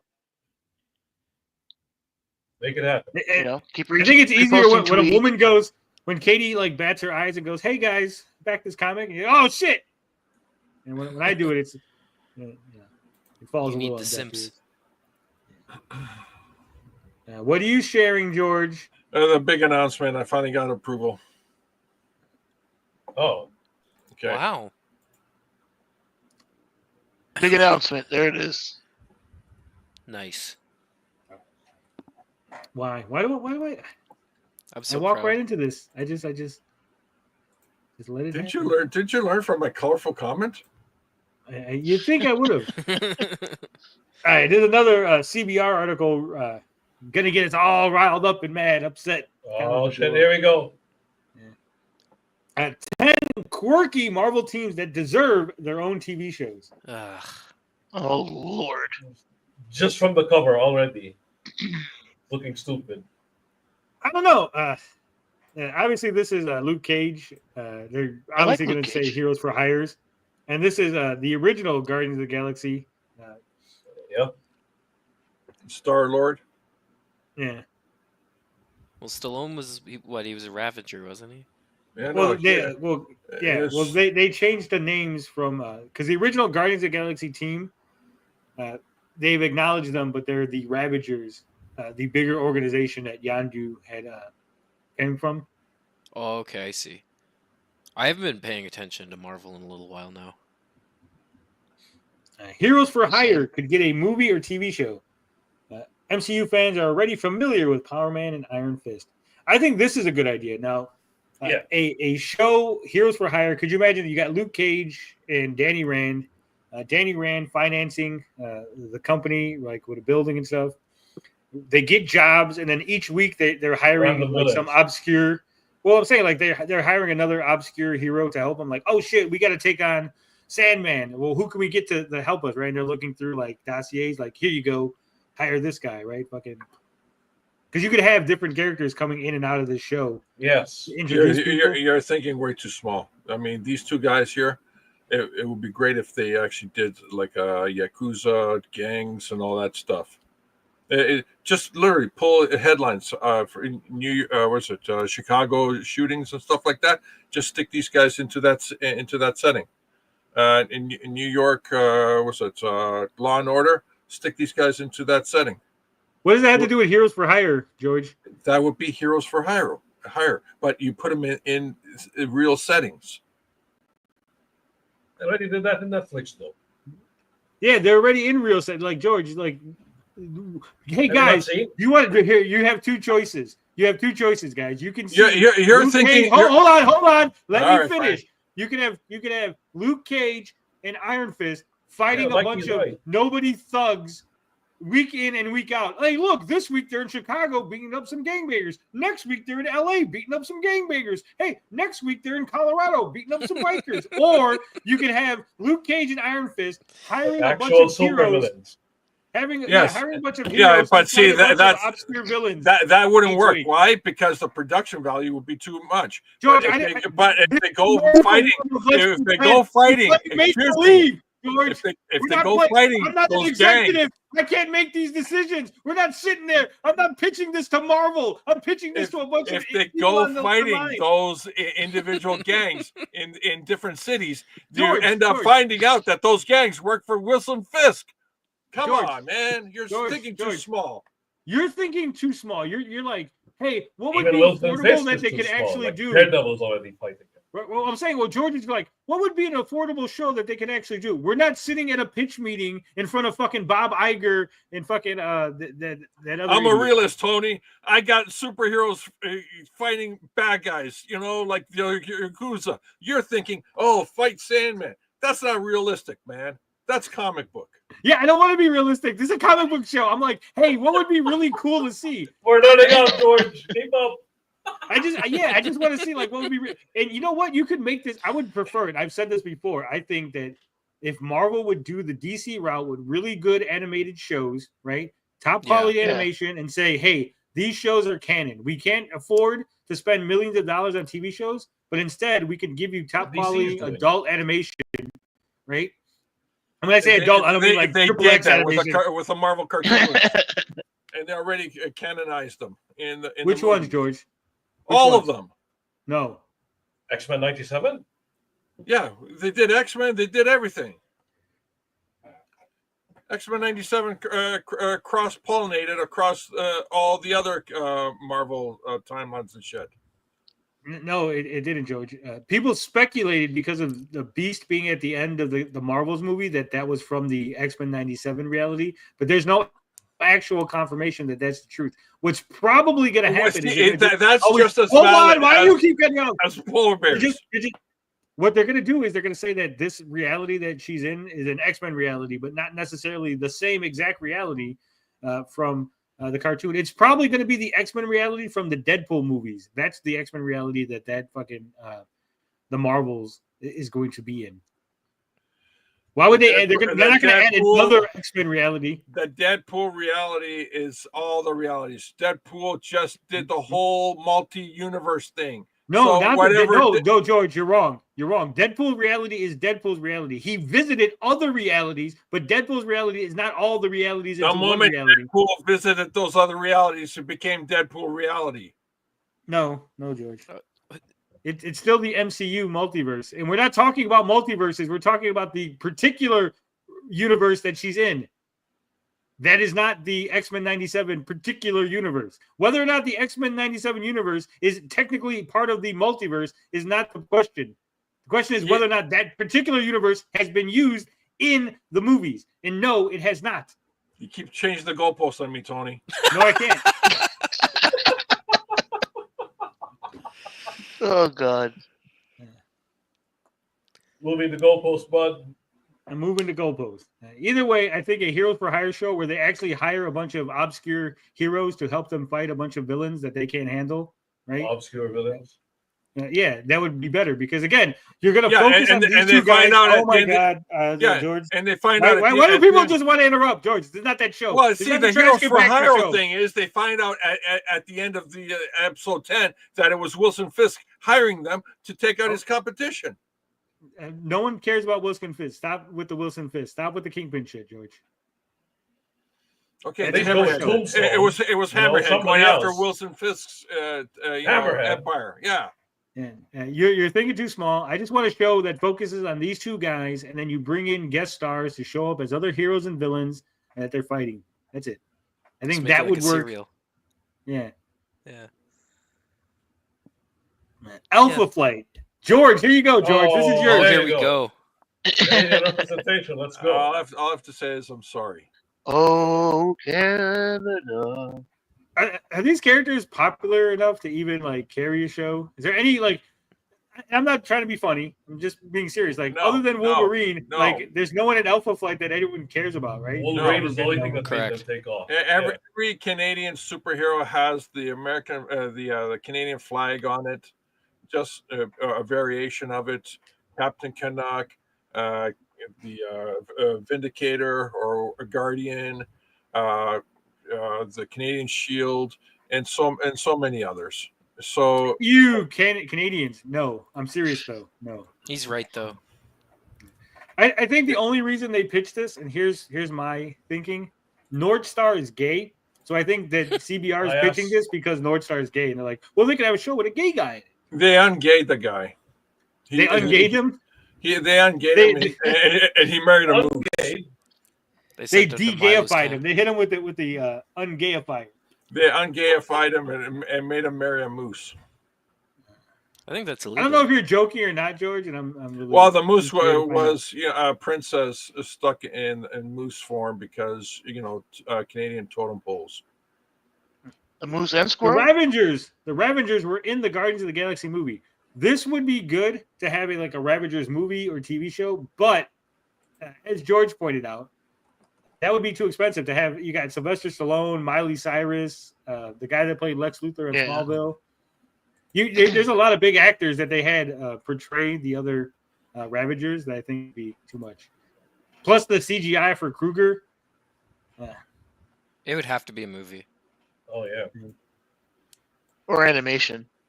And then what's the name's dead? Yondu's dead anyway. I think that would, yeah. Unless they do a flashback movie where it's the early days of the Ravagers, right? Prequel. Yeah, that I could We see. could bring him back. Michael Hooker. That was the name. Rooker. Rooker. Why did I say Hooker? Man, what's on my brain today?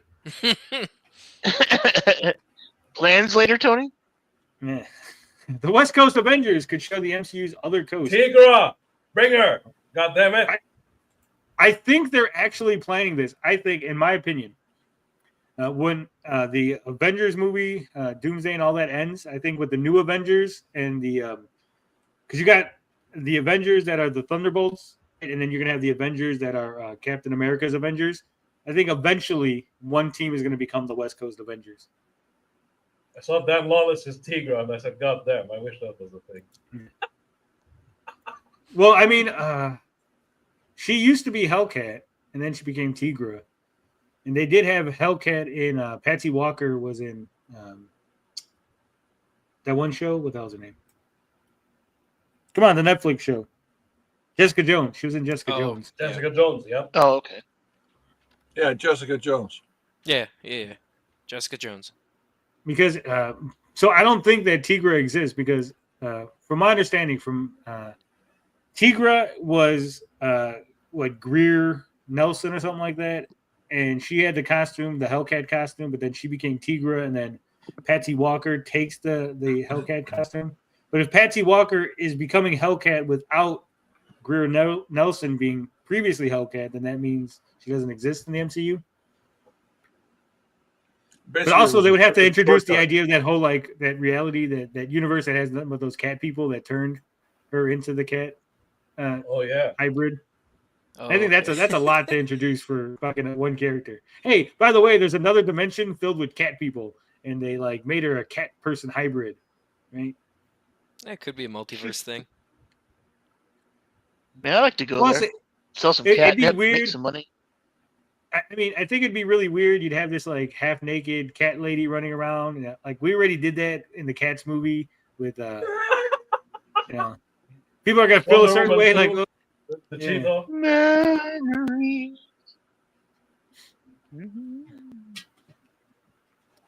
Just let TJ dream. Yeah, I think he's got a furry fetish. He's like, come on, I just want to see a sexy furry hot chick on the screen. I just Tony. found What her the hell? humorous. Ever since I saw her in the Chip and Dale movie, I was like, oh, I remember this.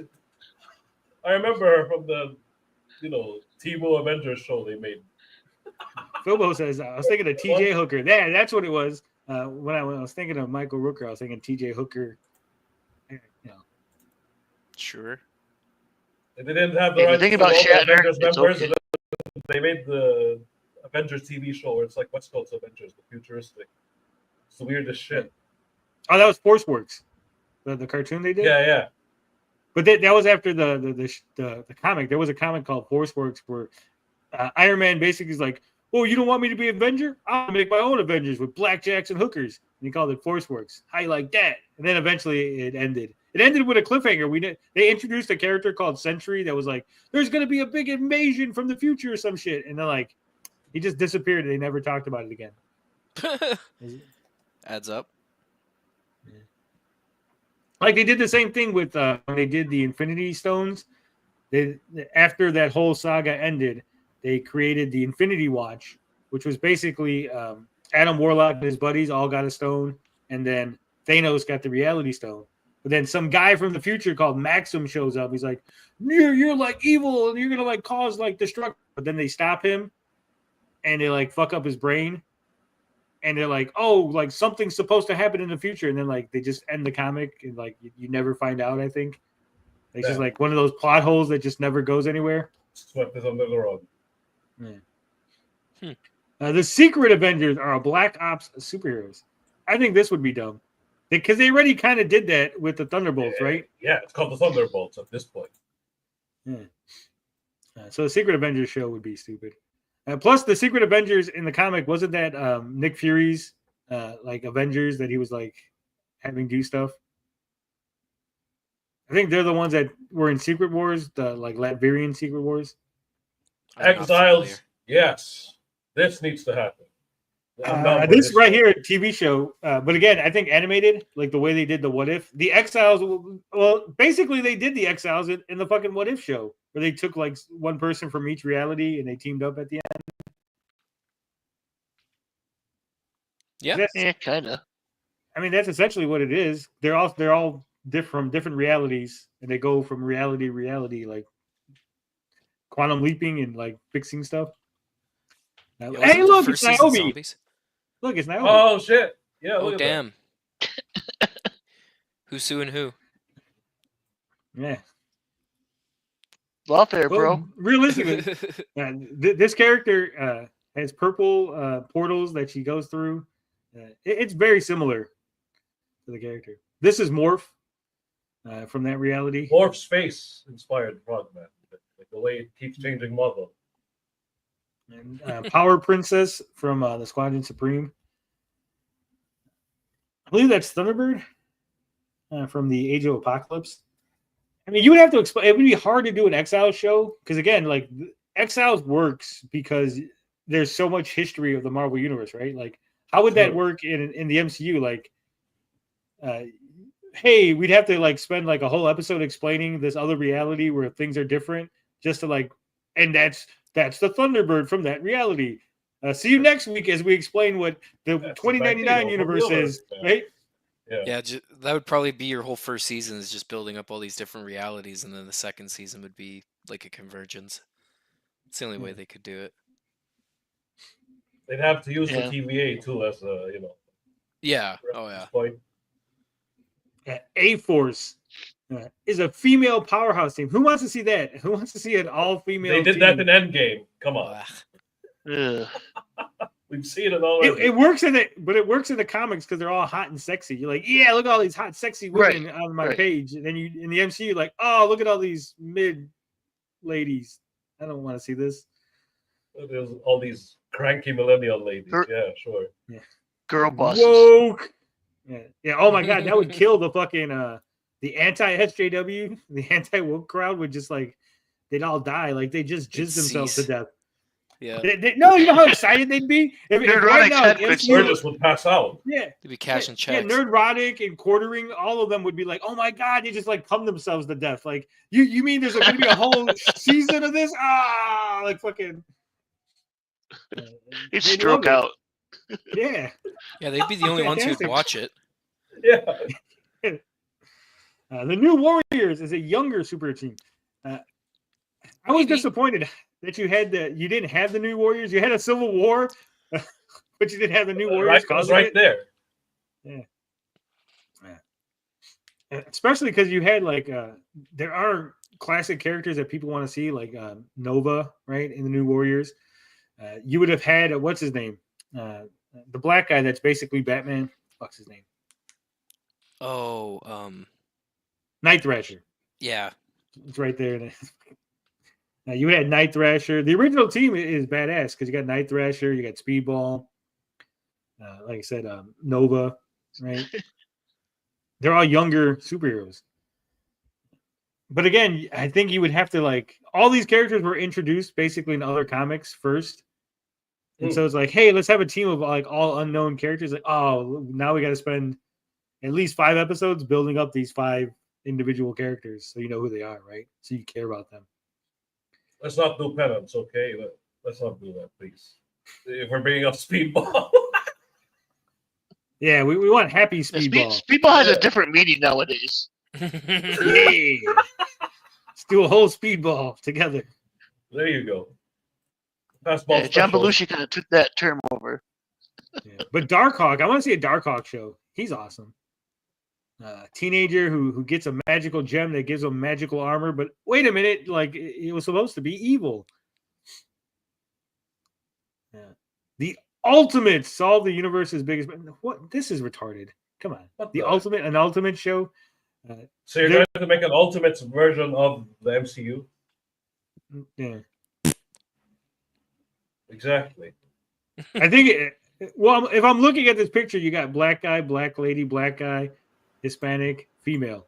I wonder why CBR is pictures. Oh yeah, I wonder why. Yeah.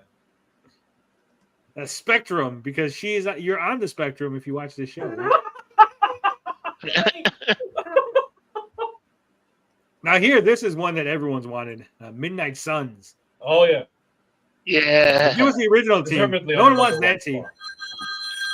Yeah. No one wants the fucking Brother Voodoo, Bloodstone version, right? We want the original. Where's the original version? There we go. With fucking there it is. Doctor Strange and his evil Blade, Hannibal King, Vengeance, Ghost Rider, Morbius. Vengeance is badass. Oh yeah. Are they still doing Blade? I was so pissed. They're supposedly putting on hiatus or some shit. But I was pissed, dude, because you had the Ghost Rider movie, and then you had the Ghost Rider game, and they put Vengeance in the fucking game, and then he never came out in the sequel movie. Oh yeah. All the good characters. I don't know why. All the good characters in Ghost Rider all existed in the game. That's all the Dickington Post says, I want Safe Space. The new Warriors needs a TV show. Safe Space and Snowflake.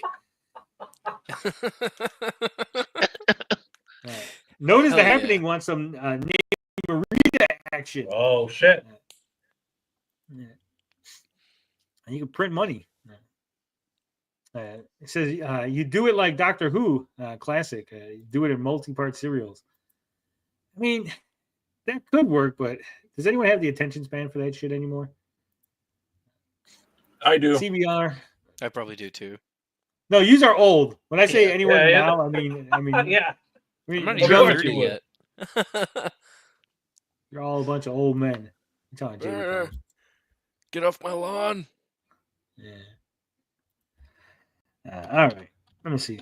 Let's check in on Cephas, because see if we can promote that a little more. Right. Give him all your money. Yeah, give him all your money. Right. Don't pay your rent. Just give him your rent. We're just coming here. We just walked in. Cephas, number one from Halloween Head Comics. It's got 14 backers right now. 103 days to go. $368. They're trying to hit $750. I think you can help them get there. And we already picked up one backer. It looks fantastic. And it's about a vampire who was burned in the sunlight, but he didn't quite die. And now he's got thick armor like skin. And he's out there fighting werewolves. Vampires versus werewolves. How much better can you get? The art looks badass. Can't go wrong with that. Now look at that. Look at that art. Damn. It looks like everything that Death Shroud wishes it was. True. That. Even this looks badass right here with like the fucking tongue, vampire teeth. I like when vampires are drawn like fucking monsters. I don't want this like look, he's like a sexy European guy who just got like little sharp teeth. Yeah, I want fucking Nosferatu's like fucking pointy ears, disfigured faces, like fucking goblins. They're like goblins with these fucking body shapes, right? Exactly. You want them to actually be monsters. Yeah, and then these fucking werewolves look badass too. 30 Days of Night did it good too. Like they almost look like sharks. Yeah. Did you know they were actually planning to make Midnight Suns spin-off from Blade 3? Yeah, if you look at the end of Blade 3. Yeah, the alternate ending. Yeah. So bad. We could have had, there was so much that we could have had. I was looking forward to. Well, here's something interesting. Have you guys seen the movie Sinners? Yeah, no. I did. Not yet. Okay, I'm get ready to get your mind blown. That movie, Sinners, originally was a Blade, the new Blade movie pitch to Marvel. Marvel fucked up the deal, so Coolidge guy, the director, took his work and made that Sinners. He just did a little That change. actually makes sense. Holy shit! But it gets even better. All the outfits, the costumes, they purchased it from Marvel. Okay. Wow. For It was a Blade movie. The Blade movie. Relax, George. You're getting excitable. It says Kyler says, "Yeah, it was a Blade movie set in the 30s." Yep. Yeah. I haven't seen Sinners, but everything that I've heard about it said it was good. But when I seen the trailer, I couldn't see that as a Blade movie. Yeah, I don't think it would have. No, it's a Blade movie. When you see the, you're not listening to what I'm saying, George. You're not listening. I know. If it was a Blade you're movie, small-minded, Tony. I'm not small-minded. If it was a Blade movie, I think I would be like, this is retarded. I don't want to see Blade in the 1930s talking about, oh no, black people are oppressed, but we're gonna have our own juke joint, and then let's just make a fucking black knockoff version of fucking what's that one? Probably why they rejected it. The one with what's her name? The famous one that Tarantino did. Oh yeah, Dusk Till Dawn. Let's make a black knockoff version of Dusk Till Dawn, right? But Blade's in it. But Blade's in the movie, guys. That makes it good. No, I want Blade to be in the MCU and fight fucking Dracula and demons and fucking be exciting and bombastic in the modern day.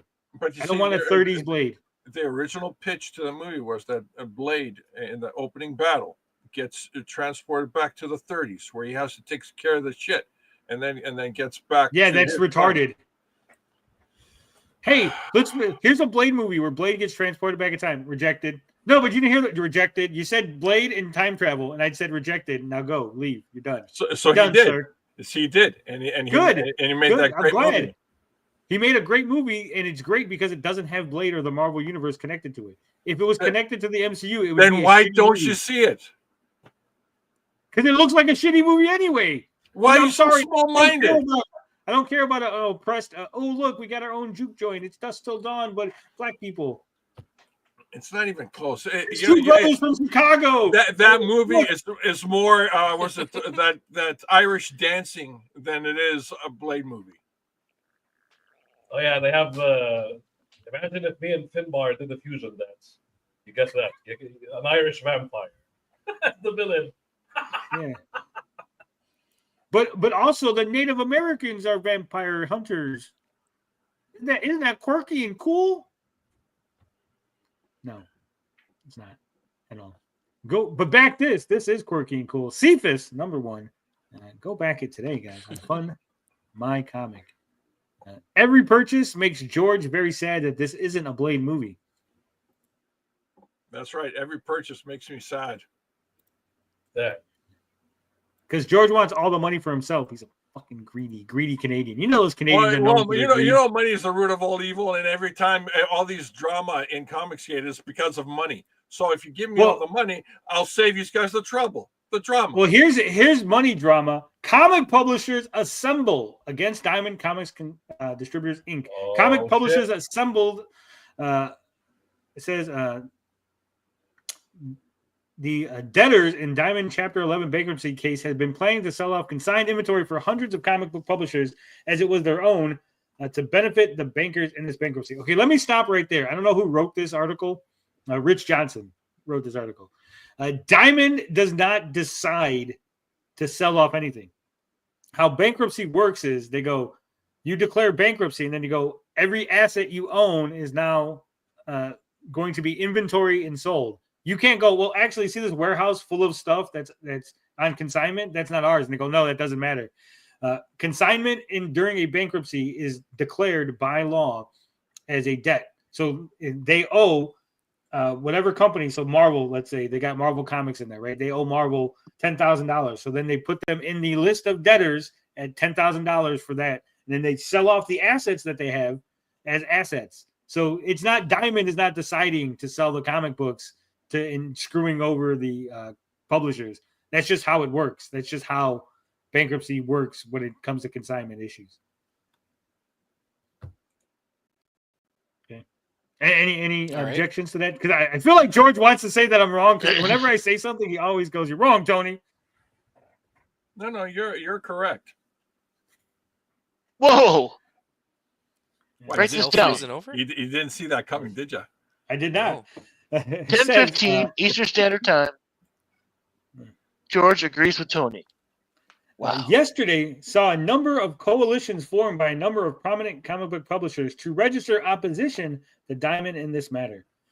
First up, calling themselves the Ad Hoc Committee of Consigners, which Bleeding Cool can reveal includes our own publisher, Avatar Press. They deny Diamond's claim on their stock entirely, and that Maryland law says the stock is theirs and unsellable without permission. Yeah, okay, Indeed. Pause, Tony, for a moment. Just so I understand, everybody, on a technical level, we've been following this on our new show. What these retailers are disputing is that their books or the inventory that's sitting in Diamond Comic Distributors is on consignment, and Yeah, that's they're why just middlemaning it. and that's why they're claiming it back. That's the difference. And Diamond says, no, it's too bad. The courts say it's too bad. They don't differentiate the difference on consignment. It's on the property. It's on the premises. Done. You're toast. You forget about it. That's what's going on in a bullet point understanding. So when you're reading this, think of that in frame context, and you'll understand the two sides. All right. So it says, indeed, that Maryland law says the stock is theirs and unsellable without permission. Indeed, they state that at least one consigner and possibly more marked their stock with placards / notices that unambiguously stated that their respective stock was property of the respective consigner, Herman and Gear Communications, Inc. So Hermes Press is another. Well, here's the thing. If your argument is, well, one of us said that their stock was theirs, I could see the judge going, okay, well, that guy, he gets away with it, and the rest of you are fucked, right? Because that guy clearly marked his, and the rest of you didn't. Like, maybe you guys all should have marked it, but you didn't. So that guy wins. Yeah, he's off the hook, but the rest of you fucked. I could see that happening, but this obviously. So here's my thought on this, and I think Diamond screwed them, but not in the way that they're saying. I think Diamond should have communicated with them like, hey, next week we're going to be filing bankruptcy. You need to come get your stock. Yeah, you can't do that. Yeah, you really can't, but I think you know how it is, George. You can't, but yeah, I know. They can nudge, wink, make a phone. They can say, hey, by the way, Diamond is no longer going to be taking consignment anymore starting next week. Starting next week, we will no longer be accepting any comic books for consignment. Don't ask us why, because we're legally not allowed to tell you why, but we're just not going to be accepting it anymore. Or the phone call. Last question. Yeah, or the phone call could be, we suggest it would be a very good idea to come and get your stuff out of our warehouse right now. Yeah. You know what? They could have just said, hey, we are having some sort of issue. There's a leak in the roof, so you guys should probably get all of your stock out of here by next week. And then if they didn't, that'd be on them, right? Like, oh, we tried to secretly warn you, but you didn't take the hint. You know, in reality, up to this point, Diamond is only valuable in terms of the mailing list that they have. That's it. All the books in there are diminishing assets, and is that what you and RJ are trying to bid on the mailing list? No, we don't want any of the stock. Can someone sell us the mailing list? That's all we want. The mailing list is out there. The mailing list is already in the public hands. George, like, we already got that, Tony. Don't worry. We've been mailing people stuff all week. Yeah, we're pretending we're Diamond already. We're Diamond with a D, not like those other diamonds. Yeah, critical blast. The D is silent. How do you spell diamond? C-R-I-T. That's right. They also cite previous court cases, including Salander, O'Reilly Galleries, Fariba versus Dealer Services Corp., and TSA Stores Inc. versus Wilmington Sav Fund, SOC, to make their case. And regarding the banks that to benefit from the case stated, the DIP lender was aware that the debtors dealt in consigned goods and, in fact, even required the debtors to submit reports clarifying which of the goods held in its warehouses were consigned and thus not eligible inventory that could be used to calculate the available borrowing base, and which were true inventory owned by the debtors. Okay, so this is interesting. This could be something, right? If the people who were loaning them money were going, we definitely know that that's not your stuff, so we're not going to include that in our calculations to how much money we can loan you. I could definitely see them saying, well, now you can't now then take that stock that you didn't borrow against to use as to pay off your debt, right? Whether that holds up in court or not is different. You know, I could say, hey, I think that's a good argument, and the judge can go, you're retarded. The law says that doesn't matter what you think, sir. So it says, second up, calling themselves the Consignment Group, led by Dynamite. Look at it. That's why Larry's been so antsy lately, right, Niobe? Well, here's another little nugget to consider. All the books that are sitting in the Diamond's warehouse are diminishing assets. They have not been able to sell them. It's not like they're new books that are coming out. These are inventory books. So Dachin says, Lamau, my little 4-year-old is asking, what does fuck mean? Thanks, Tony. You're welcome, Dachin. You could explain. It's a very naughty word that Mexicans say all the time. You were saying, George? Sorry. No, it's all the books that are sitting in their warehouse are diminishing assets. They're unsellable inventory, which makes the sale or the purchase of Diamond, even at was it going out of business? What do you call it again? Bankruptcy sale? Worthless, absolutely worthless. No, who will want to sit on all that inventory? They might as well scrap all those books, and they'll probably get good money for what do you call recycling? Yeah, recycling. Could you imagine? I want the news story to break. I want someone to go, right? We're gonna check out what the inventory is, right? They're opening up the warehouse. It's nothing but piles and piles of fucking Niobe #1s. Look at all this unsellable fucking inventory, guys. Nothing but Niobe comics, wall to wall, packed all the way up in this warehouse. Yeah, the good books already been whisked away from the warehouse. You know, Superman #1 and all that stuff. That stuff's gone. It doesn't sit in the warehouse. Absolutely not. I'm telling you right now, in 30 years, I'm calling it 30 years. Some urban explorer on YouTube is gonna be like, we found this old warehouse that used to be Diamond. And they're gonna go in there. It's like Niobe #1, Niobe #1, Niobe. Like, what the fuck are all these worthless comics? Yeah, because I actually seen one of them where they went into this like warehouse that used to have like baseball cards, and they just left like boxes and boxes of baseball cards in there. Like just, wow. I guess like the company closed or whatever, and they just left all this old inventory just sitting around in the fucking warehouse. And it was just like boxes. And they were just going through them like looking for good cards. It's crazy. Oh shit! That would be sweet. I mean, there was so many of them that I don't think they could have faked it. I don't think someone went and bought like 20,000 boxes worth of baseball cards and like made them look all dusty and old. And like, if they staged it, it was very elaborate, is what I'm saying. Probably really expensive too. Yeah. I can't imagine their current day baseball cards. So led by Dynamite Entertainment, including Aspen, Black Mask, Distory, Heavy Metal, Magnetic, Massive, Oni, Panini UK, Alien Books, Graphic Mundi, Titan, and Vault, among others, claim they stated that Diamond has admitted that the consignment group, not the debtors, hold legal title to and ownership of their respective consigned goods, and therefore the consigned goods are not, quote, property of the estate for purposes of bankruptcy code. For example, the debtor sends annual notifications to the consignment group advising them of their ownership of their inventory and the need to file reports with DeSoto County, Mississippi for purposes of paying their respective Mississippi personal property tax obligations, and gave evidence. Okay, that's another, I think, feather in their cap. Yeah, they're gonna get screwed on the taxes because now that they're declaring those books are theirs because the consignment concept, the taxman is going to come in and go, "Oh, hey, wait a minute, you got unrealized gains here. Let's talk about it." I think it's going to screw over a lot of people. Yeah.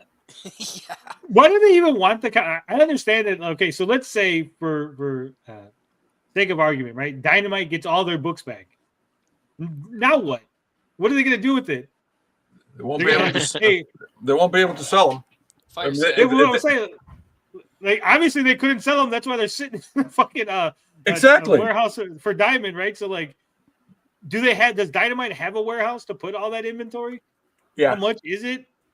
Right? Like, what I'm saying is, like, obviously, how much inventory? If it's like one box of comics, okay. It's usually technically it's usually about a pallet, half a pallet. You think Dynamite only has half a pallet worth of stuff for each of the publishers? Half a pallet's about maybe anywhere between 500 to 1,500 books, tops. Well, let's say 1,500 books. What are they going to do with that? Really? Just give them away? Well, yeah, they could be given away. Well, actually, no, you can't give them away for Free Comic Book Day because the retailers actually get screwed on Free Comic Book Day, where they have to actually buy the fucking comics and then give them away free to the customers. Well, do they? Yeah, you didn't know that? I never knew that. Why the fuck would I know that? I'm not a retailer. I don't work in there. I just assume it's free. No, when I found that out years ago when Free Comic Book Day started, I was going to throw my stuff into Free Comic Book Day. I go, fuck that shit. George, why is there a second George back here? Oh, that's me sharing the something. Georgeception. You're gonna like it. You're gonna like it. Okay. And anyway, I just assume that like Marvel's giving away a free comic, that they're giving it to the retailer to get people into the shop and maybe buy more Marvel comics. No, they're making money. They're making lots of money on Free Comic Book Day from the retailer, and the retailer's making shit. So the retailer is the one hoping that someone buys something. Please buy something. The retailers are getting screwed. Yeah. Right. You know how much money I spent today trying to get you in here? Yeah, here's a free comic. Can you buy that Superman #1 on the wall for me, please? I only got to sell $10,000 worth of comics today. I'm gonna have the best day ever today, or I don't make money. Yeah, I got a bank manager here. You can mortgage your house.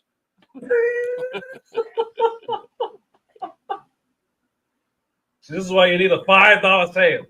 That's crazy.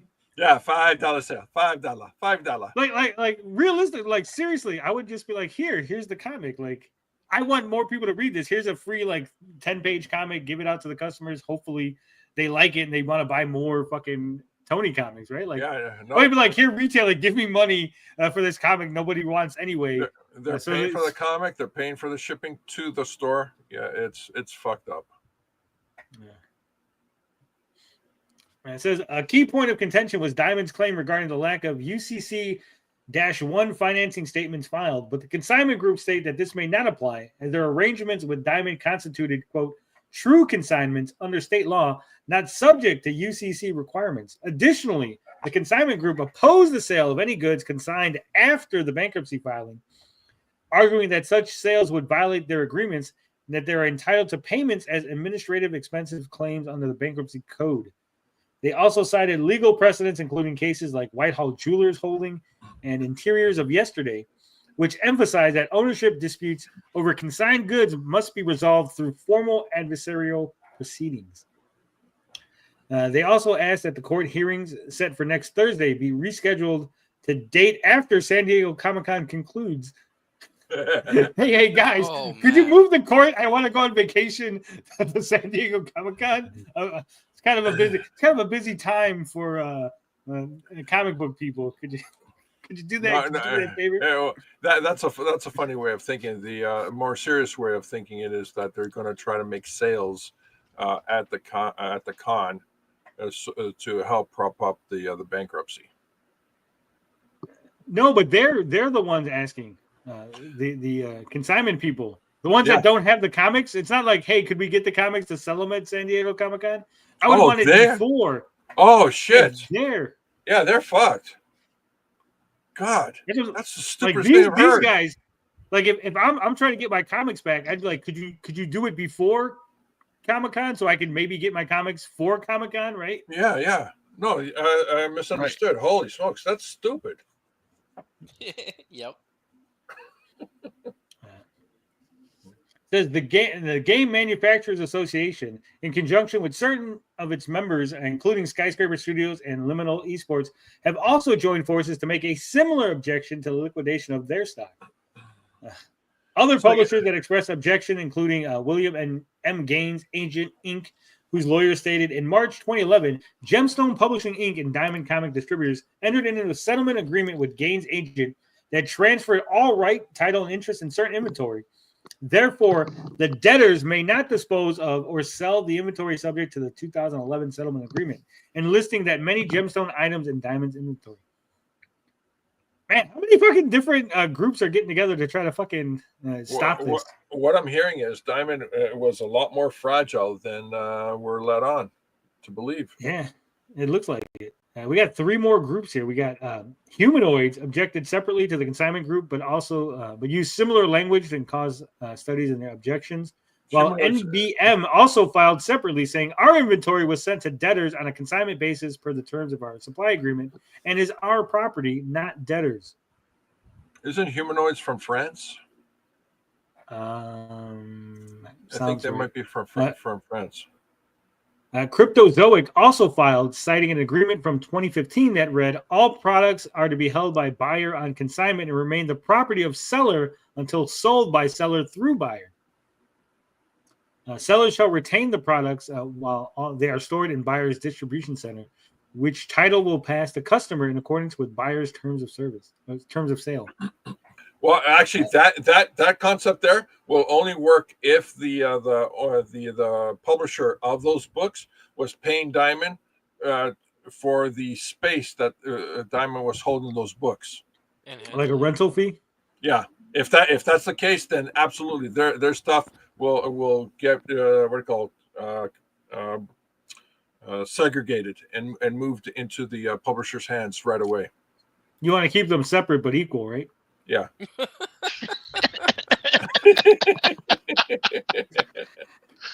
Malik said, "Oh look, an ad for sinners. They're listening to me. Yeah, they're listening. They're hearing everything I said.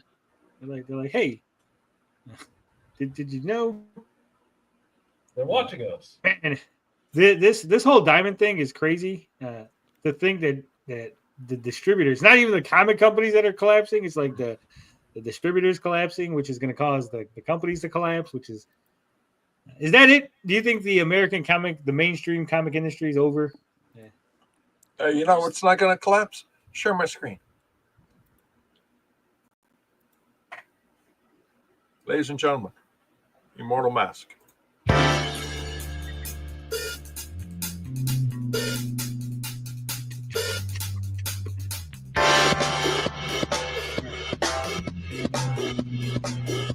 Who's the man looking out for brother man? Immortal Mask.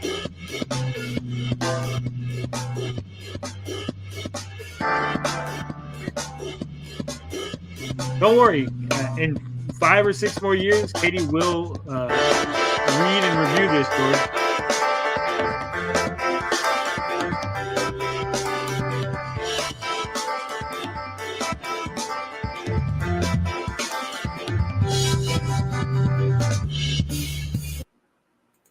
Damn. It needs words. I like the music, but it needs words.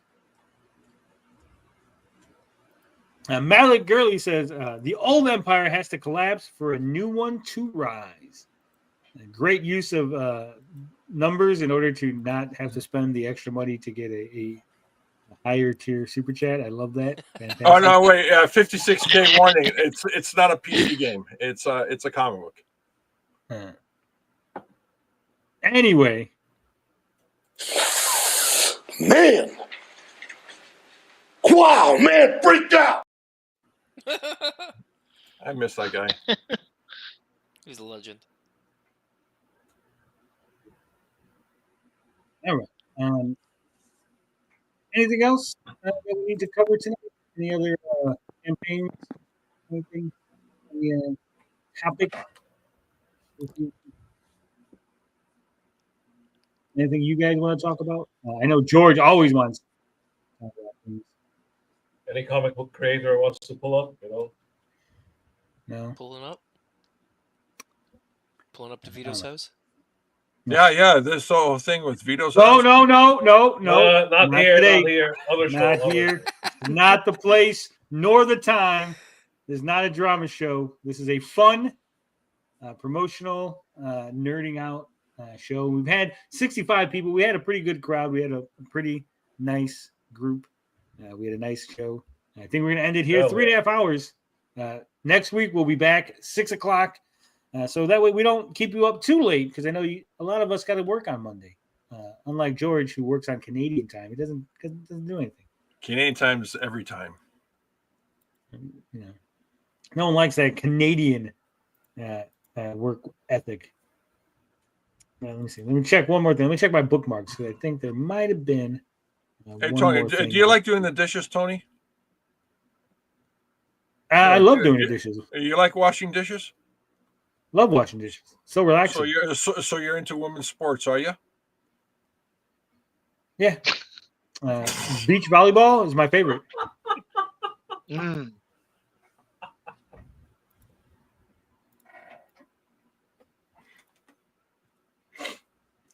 Sounds about right. Oh shit. George, I just got to ask you one question. I want Bob Dylan up on stage. Who the fuck are you? Who the hell is that guy anyways? Who is he? Who the fuck are you?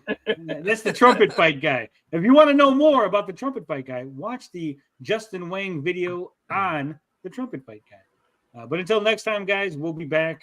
The show is always going to be about 3.5 to 4 hours, depending on how many topics we got, how much nerding out we do, and how many promotional campaigns we look at. Until next time, love, peace, booty grease. We out this bitch. Bye.